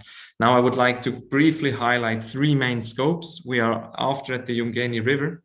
So one is through satellite images, we detect locations of high waste deposition in the environment, which is prone to being picked up and mobilized by environmental forces such as wind, but also urban and riverine runoff and floods. The second is the green symbols depict where we place cameras facing perpendicularly on the water surface to actually get a true assessment of what is moving through those locations on the river in terms of debris. And with the red dots connected to these satellite and drone locations, we do also deploy GPS trackers. So on the down-to-earth level, we deploy tracking devices in the river to understand, even before and after the camera intervention, where and how fast and at what times of the year and of meteorological events do debris particles move. So we're really trying to understand, and what we also can do is we can use the litter booms which are deployed in the Umgeni River catchment by Durban Green Corridors and the eThekwini municipality. These intervention instruments, we also use them as scientific devices, giving us insight into the collection of material on the river. So what we do when we fly the drones over these diverse hotspots, we get an understanding by classifying different patches on the ground of the extent of debris. And we repeat this twice a month to understand the evolution of the extent and the composition, so as to understand not only the anthropogenic forces behind this pollution phenomenon, but also the natural environmental forces that are responsible for mobilizing and transporting. At the same time, as I have highlighted, we address 4 different bridges covered with these telemetry modules with camera lens and a 3G data connection, which allows data taken every 15 minutes from the water surface across the river to be fed to a server in real time. And our artificial intelligence script is able to identify with an accuracy of above 70% different debris items on the water surface and distinguish them from organic to anthropogenic. This is depicting the map of the different sensors we have access to in the Umgeni River catchment. With the great courtesy of the eThekwini municipality, we are also allowed to tap in to sensors that have been installed for their purpose, which is of course a great addition to the database we are building. Another scope I would like to highlight, and they have been indicating it briefly on the map before, is how we use these GPS trackers, which are about the size of a grapefruit, to understand these movement patterns. This is an example of the Chao Phraya River in Bangkok, where we have done the first pilots. The first pilots are also in action in the Umgeni River. So as you see, we are using these different geographical locations as comparison. And with the help of these trackers, we also understand episodes of transport versus episodes of retention and remobilization, and again, transport. So this really refines and gives a higher resolution of the understanding of river transport, which cannot be juxtaposed with a continuous conveyor belt that just delivers everything that is being collected upstream to the downstream receiving ocean. So this is unfolding and unraveling in what we are investigating. So I am really taking the liberty to use this as a kind of an abstract indication of what we are doing. So I'm already at the final slide. I'd like to quickly just highlight the expectations and outlook. So we expect to conduct 24 months full monitoring with the scopes I have highlighted. We will reach a better understanding of the pollution, also the ocean pollution potential finally, the seasonality and the time and space resolution of pollution transport. And also, of course, we try to deliver this data in the end to be able to better manage and measure the phenomenon we are facing. You cannot manage what you cannot measure. And so we do take the freedom to focus on this post end of pipe situation where we need to understand the consequences of, in the end, also urban planning and urban management. So one aspect I would like to highlight in terms of the connection of this research to climate change is that we have, through this intense hydrological increase that we are witnessing now and again, we have exacerbating phenomena piling up on each other. So we have increased transport of terrestrial debris, also an increased risk of clogging drains and even the bridge structures, which can additionally increase flooding risks, which is of course a threat to the inhabitants, which we very sadly witnessed in the past days and weeks. So I would like to thank very much all the partners involved, especially Professor Christina Troyes. Thank you very much for this wonderful collaboration, and I'm looking forward to the new phases that are lying in front of us. Thank you very much.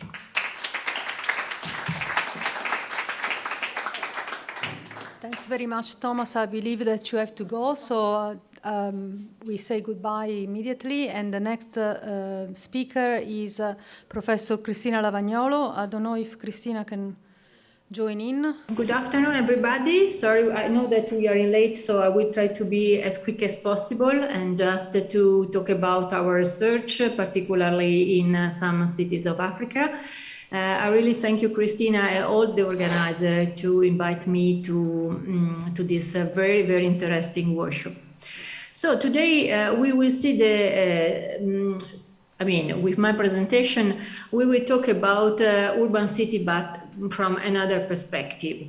In the previous speakers talk about mainly on urban planning, architectural point of view, and now the last presentation was touching the problem of plastic and waste. And now we will go deeper on the problem of waste.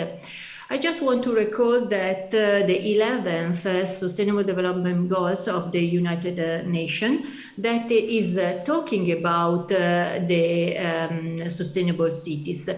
Particularly, I would like just to stress the fact that the global urban population is expected to grow from over 50 and 70% by 2050, and this particularly in Africa and Asia, when the urban infrastructure are already fragile, as we were talking before, and where many people is living in urban settlements that are not really formal but informal urban settlement, where we have lack of electricity and also problem related to the drinking water and basic sanitation.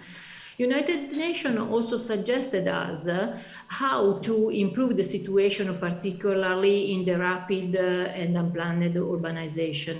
So talking about solution, urban planning, investment in renewable energy, and particularly in protecting the cities from the environmental and climate threats. And I think that the last one is perhaps the most important, because also comprise the other two.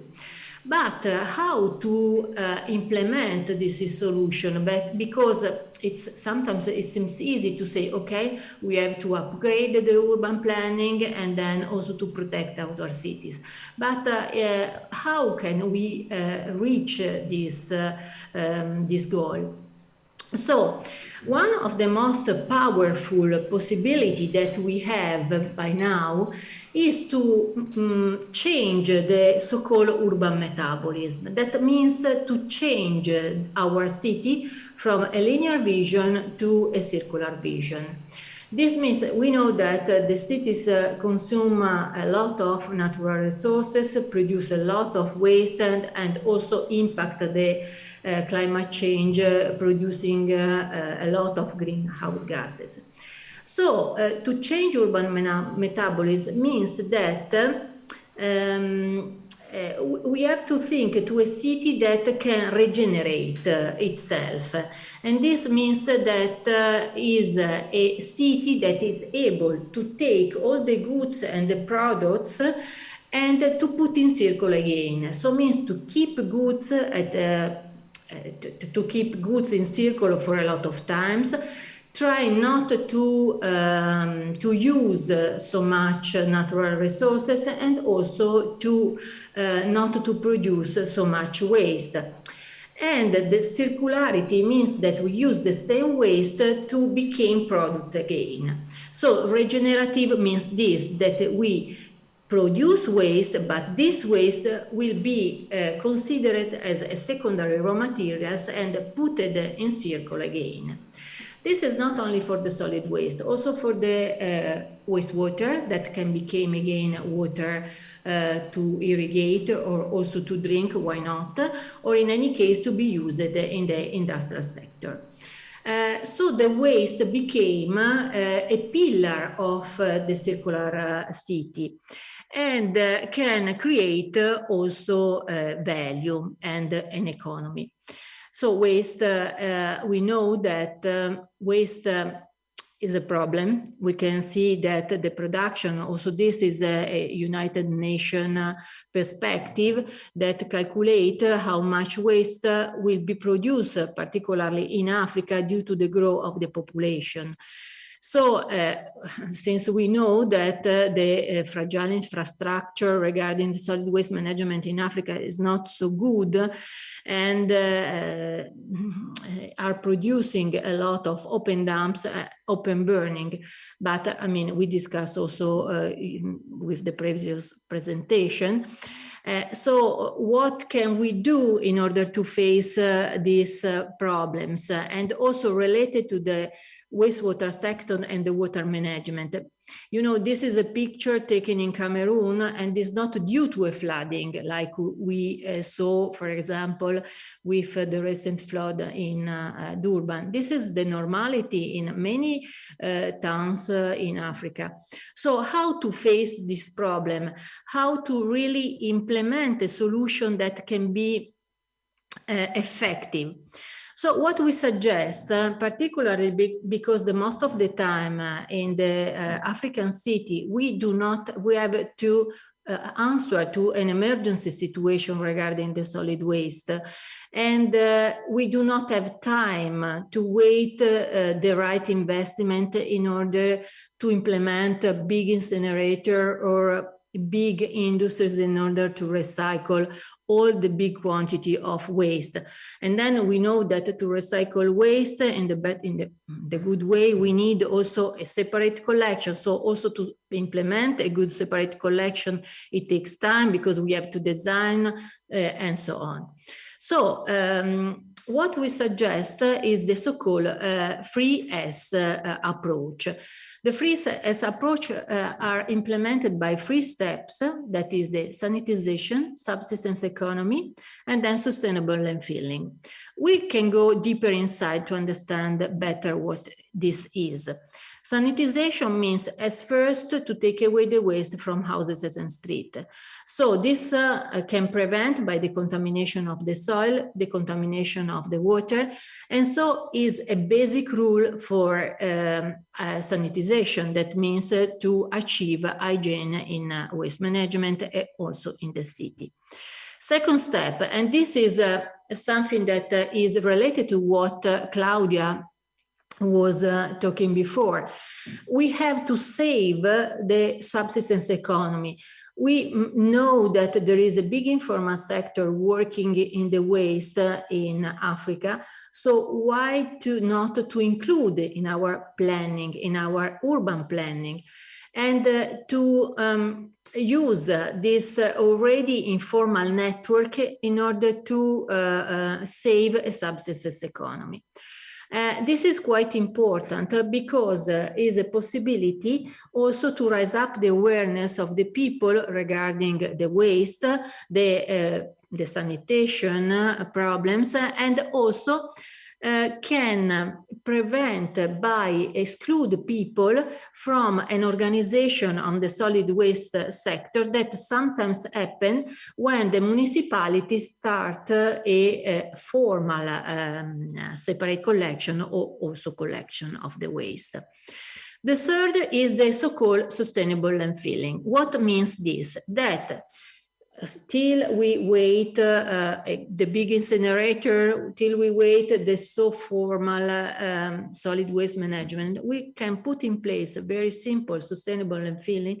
That's sustainable means what I can afford, what the material that I have locally, with the investment that I can use in this situation. The most of the time, I can also put in place a sustainable landfilling. That means that technically is a good landfill that will not we can say, burden the next generation, but also can be done with low-cost solution, with materials that I can find in the place. This means that I have also to be very creative. Now I want just to show you two examples that we use two projects that we implemented. One is in Cameroon and another is in Guinea-Bissau, that are based on this 3S strategy. The first one is in Cameroon, and the main focus was on urban mining and landfill mining. What we try to do is to design some eco-center in order to involve the informal sector in the waste management and to remediate to the big open dumps that are around the city. Yaoundé is a city of 5 million, more than 5 million of inhabitants, has the 75% is living in informal settlements, and only a little part of the city is a kind of western city, we can say. So the methodology was to involve the students that we have a double degree in Cameroon, in Yaoundé, in environmental engineer. So we involved the students, the ex-students that are now engineer. It was a very big working group, but anyway, what we did is that to identify the biggest open dump, then to characterize the waste inside this open dump, and then to make some survey in order to understand the network or the informal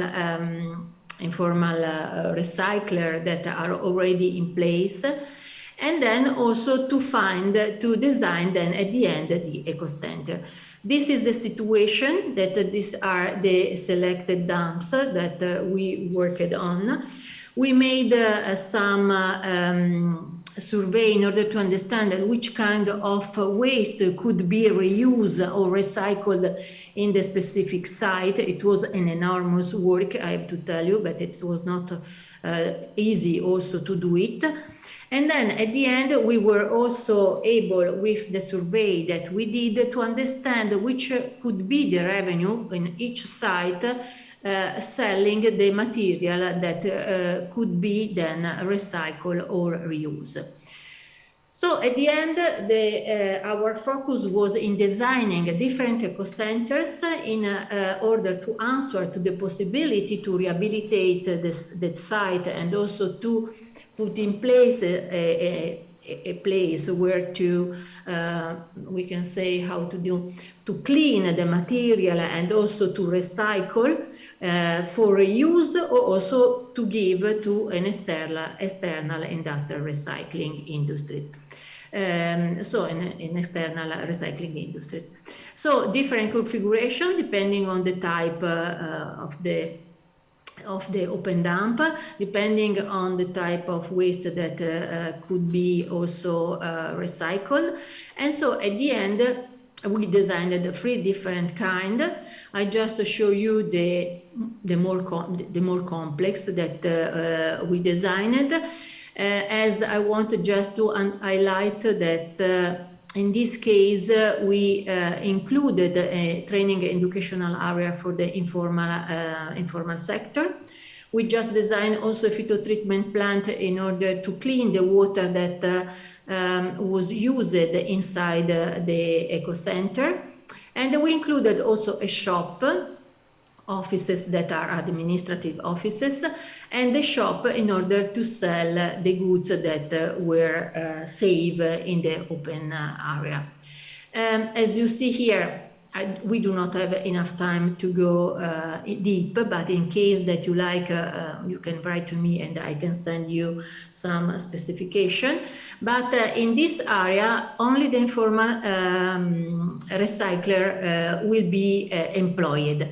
So we pass from the informal to the formal in a kind of formal situation also for the people that was involved. Another project is the one in Guinea-Bissau. This one was mainly based on the sustainable landfilling. So I just want to show you what is the sustainable landfilling.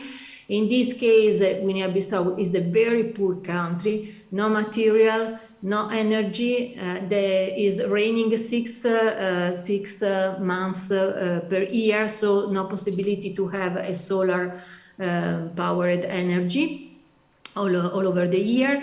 And so the people is very poor. The first approach was the first step, sanitization. So means that we involved the people, the citizen of Bissau, that is the capital, in order to have some days where we could clean the cities and then to collect, to store and collect the waste in order then to move to the landfill site.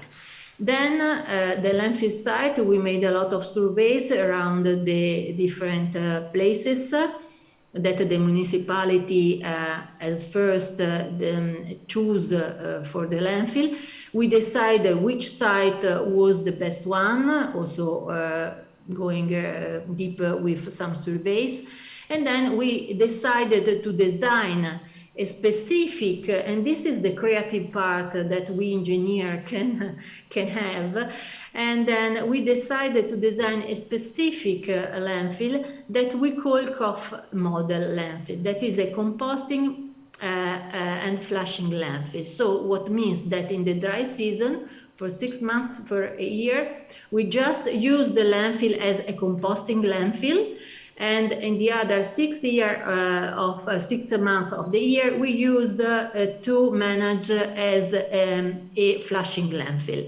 So in this case, if you like, there is also a paper on that. So in this case, we treat the leachate during the flushing period, and we treat the waste during the composting period as just in the way to decrease the putrescibility of the waste.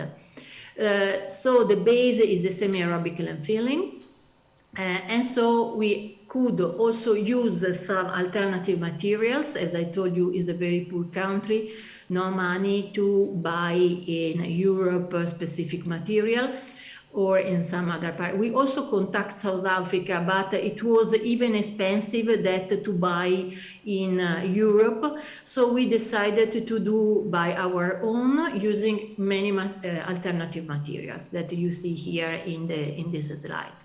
We used also alternative technology in order to treat also the leachate. Is a semi-aerobic landfill, so is a specific leachate that is not like in an aerobic landfill, so is easier to treat.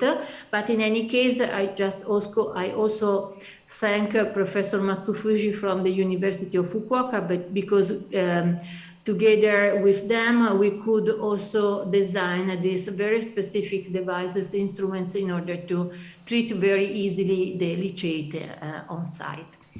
So just to conclude, I want to say that when we talk about sustainability and circularity, no universal solution exists. That sustainability and circularity can be achieved in many creative ways, as you see before, but that education and citizen participation, particularly the one of the informal sectors, is very important to make the difference.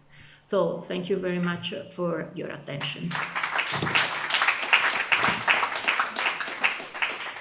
Thank you very much, Maria Cristina. We really enjoyed this presentation, and thanks again to all the speakers so far. We are like half an hour late, so I apologize for the delay, but I think these were very important, and therefore we have to cut a little bit of the discussion. So I would like to invite Eric Appelgren from the eThekwini municipality. Eric, if you also would like to introduce yourself a bit better. And I can just say good evening, everybody. I know I'm between you and the cocktail, but I will make it very short. But just to say up front, to His Excellency the Ambassador, we'd really like to invite him back, and we really appreciate the partnership between the university and the Italian government, and all the partners that are here. Good evening, everybody. And what is the most powerful message from everybody that spoke with the academics? What I'm hearing is to say, listen to the academics, include them in what you want to do. And I think governments in a lot of countries tend not to do enough of that. And I think in South Africa, this presentation is just illustrated. And the fact that we had this flood there could have been much more proactive policy and programs to avert the level of devastation that we saw. So I'm wanting to, Prof, to say that the outcomes of this seminar should not remain in the archives of this university. And I really like your presentation as well, sorry, I'm singling you out. But the issue of informal settlement and housing is really a challenge, and we really must deal with it. And my colleague, I'm sure you've met with Beryl Mpagati, she's our champion for that. And I think we'd really like to build on that. So my presentations, I was going to go through a few slides just to give an update on the flooding situation, but just highlight those issues that illustrate the lack of effective coordination, both between government and private sector, government community, but even government and academic institutions that are here today. So I think we have to address the gap between government policy and the fact that academics, we spend a lot of money on use of refining tools that can make the world a better place, a safer place, a sustainable place, and a resilient place. And I think, I've been listening to the presentations.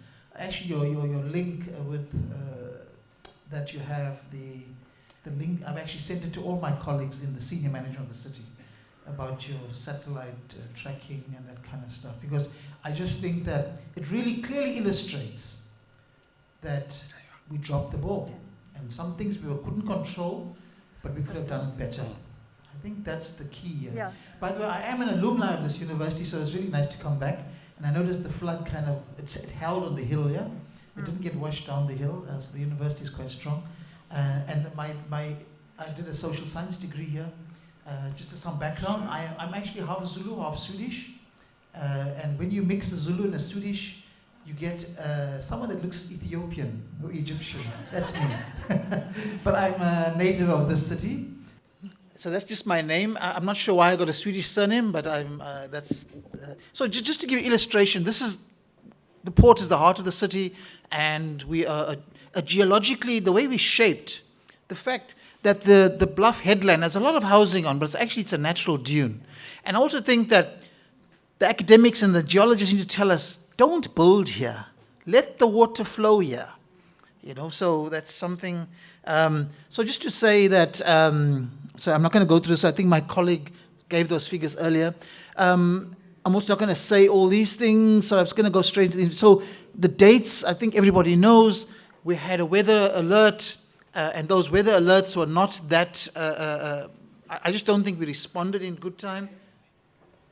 The early warning, we've got a fully fledged early warning system in the city that tells us where the bad weather's coming and what we should do, go to higher ground. And I just think those communication things, we need to improve on that. Okay, just to say, so we're saying the city suffered this unprecedented, and it was really around, we had lots of washways, mudslides, stormwater management, infrastructure, traffic signals, water, sanitation infrastructure, and electrical systems, and cables. And so there was a lot of damage in the city, and currently it's sitting at about 17 billion rands worth of damage, right? So, and it's not that we're short of money. And I'm saying, we can do with more money, but even with the money that we have, we are not focusing and spending it properly, right? So that's something that we need to look at. So the severity of the floods is that we lost, 17,000 people, households were affected, and about 434 people died. And for me, that was just, I know of really terrible stories where people have lost their lives. They were sleeping because the bulk of the heaviest part of the rain was at 3 o'clock in the morning. So it was very devastating. And there's still some persons missing. As you know, we've got the airport at Virginia that's still doing search and rescue. So these are just the figures of the impact. As you can see, eThekwini is the highest, was the highest impacted city. And I think it's got something, I also think that our climatologists need to look at, and climate change has shifted the way the cyclonic weather moves in the Indian Ocean. That's just my personal view, and I think the academics can tell us more. because that whole Madagascar, Mauritius, Mozambique, I mean, I've never heard of parts of Malawi and Zimbabwe getting hit by cyclonic weather conditions. So there's a shift, and climate change is real. So the amount of water, the amount of damage, and even I think the way we design our bridges, the engineers need to think about the culverts and how we rethink the way water moves and be more resilient. By the way, we are talking to the city of New Orleans because they have put in very good systems to prevent, because they manage water. Because of Katrina, they're coming to assist us to say, what can we do? When we spend the money, don't just spend it on a rapid fix things. We will make sure it's sustainable infrastructure. So industry was quite hard hit, particularly, and if you look at aerial photographs of the southern Durban Basin or parts of the city where it's really at sea level, that is where I think the drainage system, the movement of water was not properly managed. So we need to look at how we deal with those issues. So large numbers of homes were destroyed. Industry, the port was severely, I mean, there was an emergency because what had happened, a main road into the port was lost. We couldn't get fuel out of the port, we couldn't get fuel in and out, and the port is our critical economic activity. And we had to make an emergency alternative route which did not impact well on the environment in the southern, on the Bluff headland. So that we were able to make an emergency plan. So then the institutional arrangements, as you can see, national government and province and the city pulled together to get the security, the police, the army, everybody working together, and they activated the National Disaster Management Plan together with the province. But all these systems, one is they took a little bit long to get coordinated, and secondly, even when they were on the ground, the coordination was not as good as it should be. And I think that's something that we need to be talking a little bit more about. These are all the things that were put in place. We were from a province, we were a national disaster, and I'm not going to go, I mean, I think these are the three focus areas. So we had a number of quick systems in place. There were search and rescue teams, and what is good is that even our neighboring provinces came and brought rescue teams and complemented with helicopters, with personnel, with trained personnel and dogs to come and help with the search and rescue operation. So because a lot of the areas got cut off and people had to be rescued, people had to be, I mean, bodies had to be taken out, and food had to be taken to people. So we had a number of shelters that were put around the city. We were to move emergency food aid to those areas.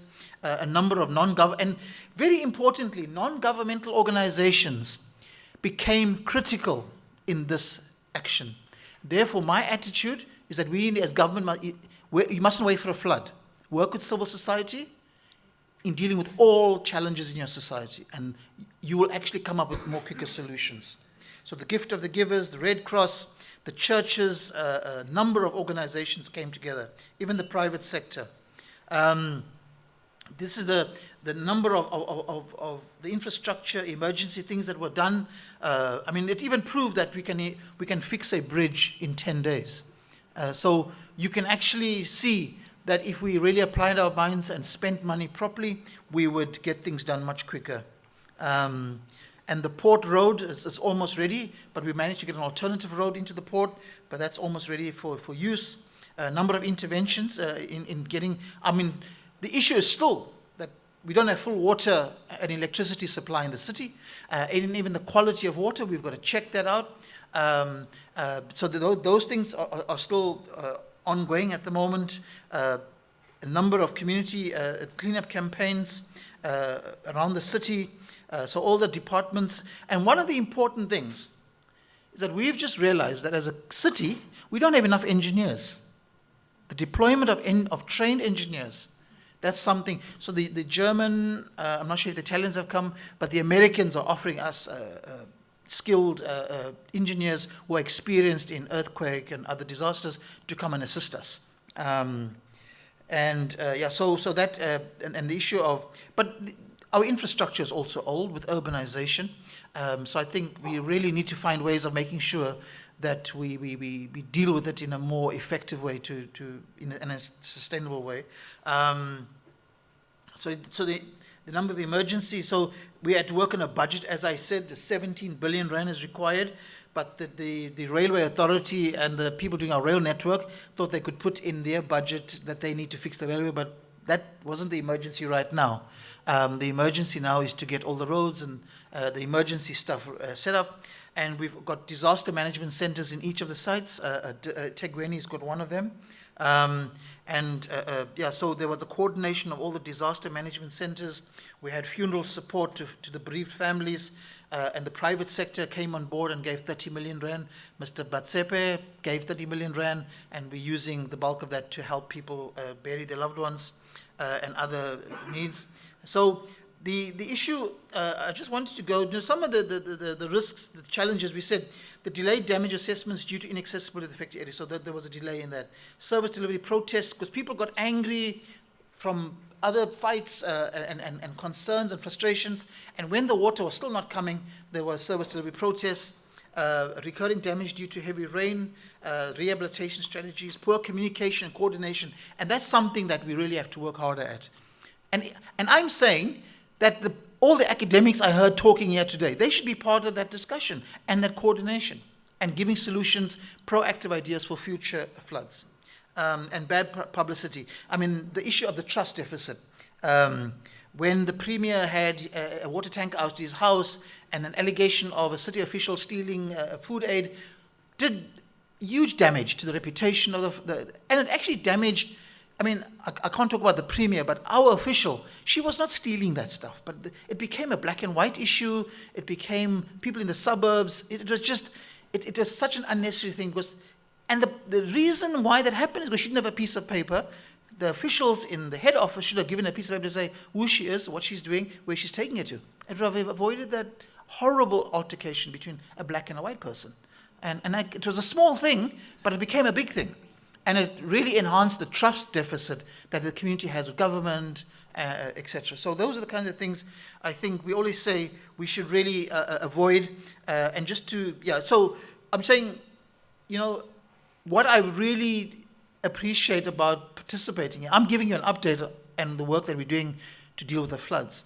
But what I've realized, listening to all this, and really appreciate the Italian government and the academics here to really share with us what they know and what they can do with us. And I think we really appreciate that input into the city system. And I'm quite happy to be that.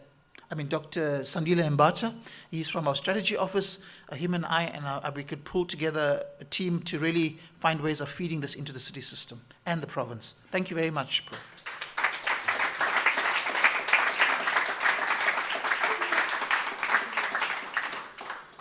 Thank you very much, Eric.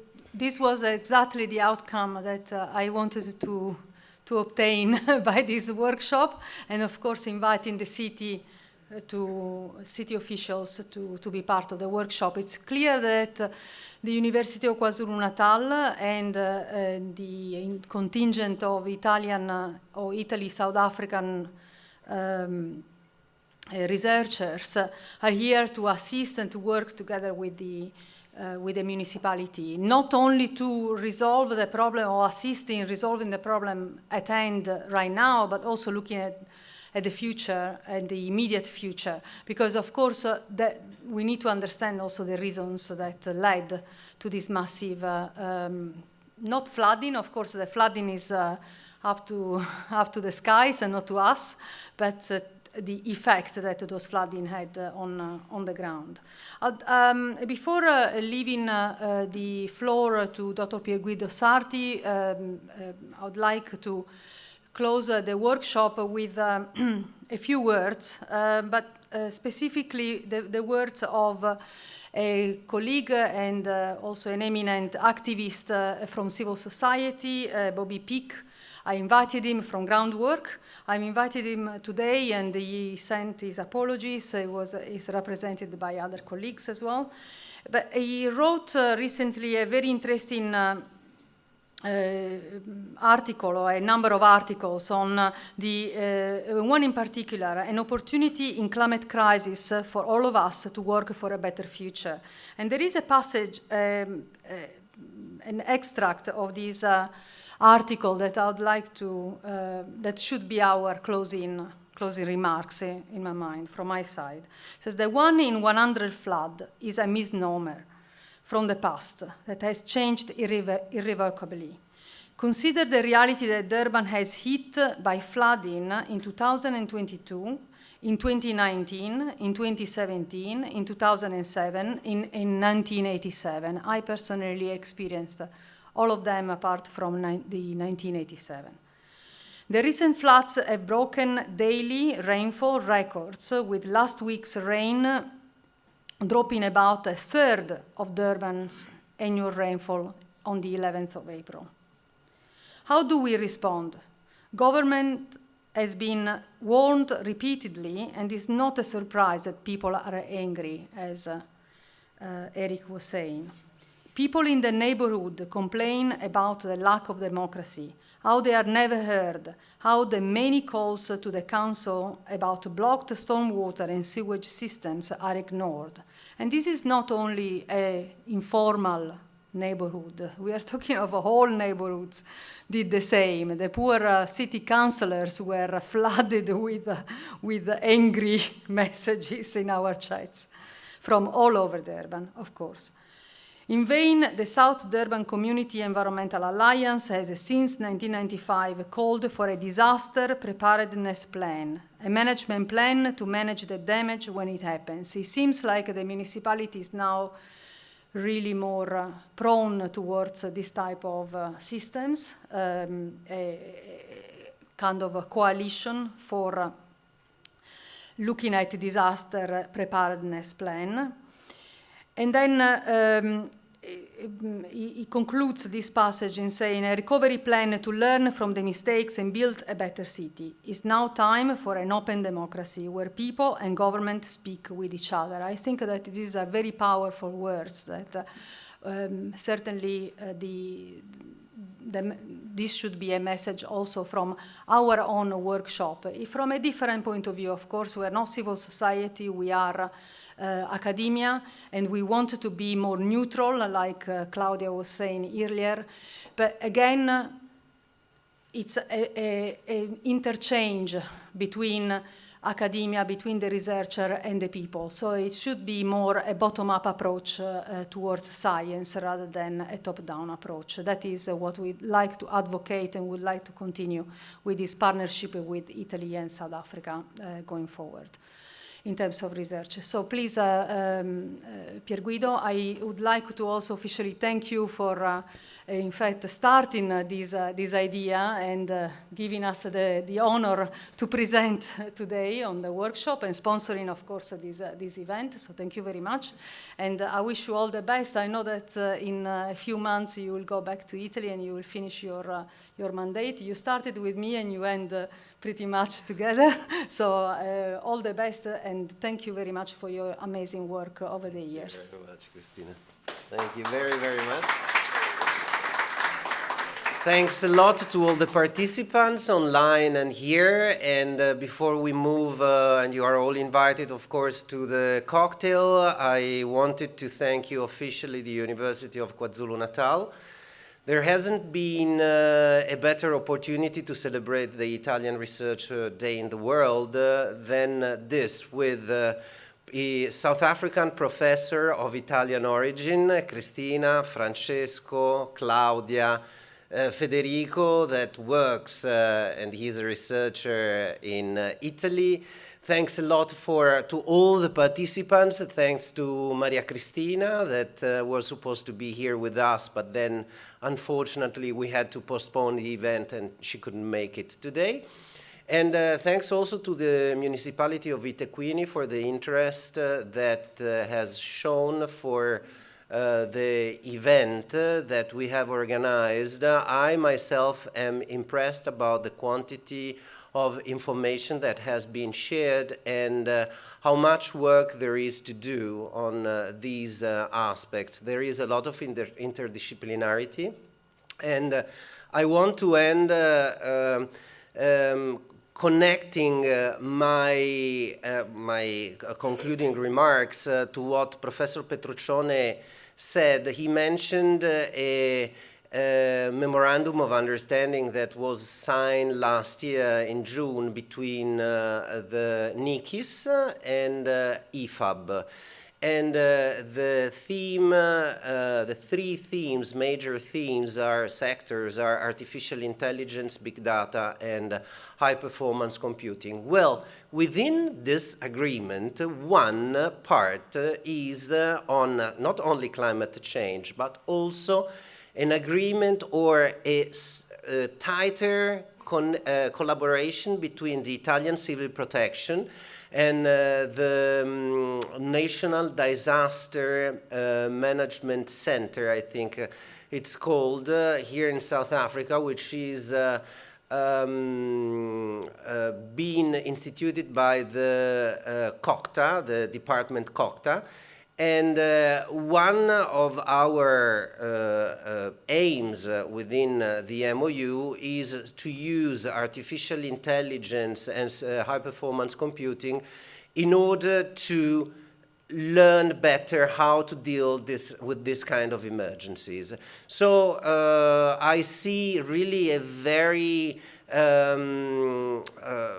full, rounded, and very promising collaboration for the future years. I will not be the science and technology attaché, but I hope that the activities and the collaboration between Italy and South Africa will keep on flourishing exactly as it has done in the last years. And a special thank you to Cristina. She's rightly said she was the first and she will be basically the last to cooperate with me in the Italian Research Day. And thanks again, Cristina, for all what you have done for organizing this, and thanks to the university that allowed that with these fantastic premises.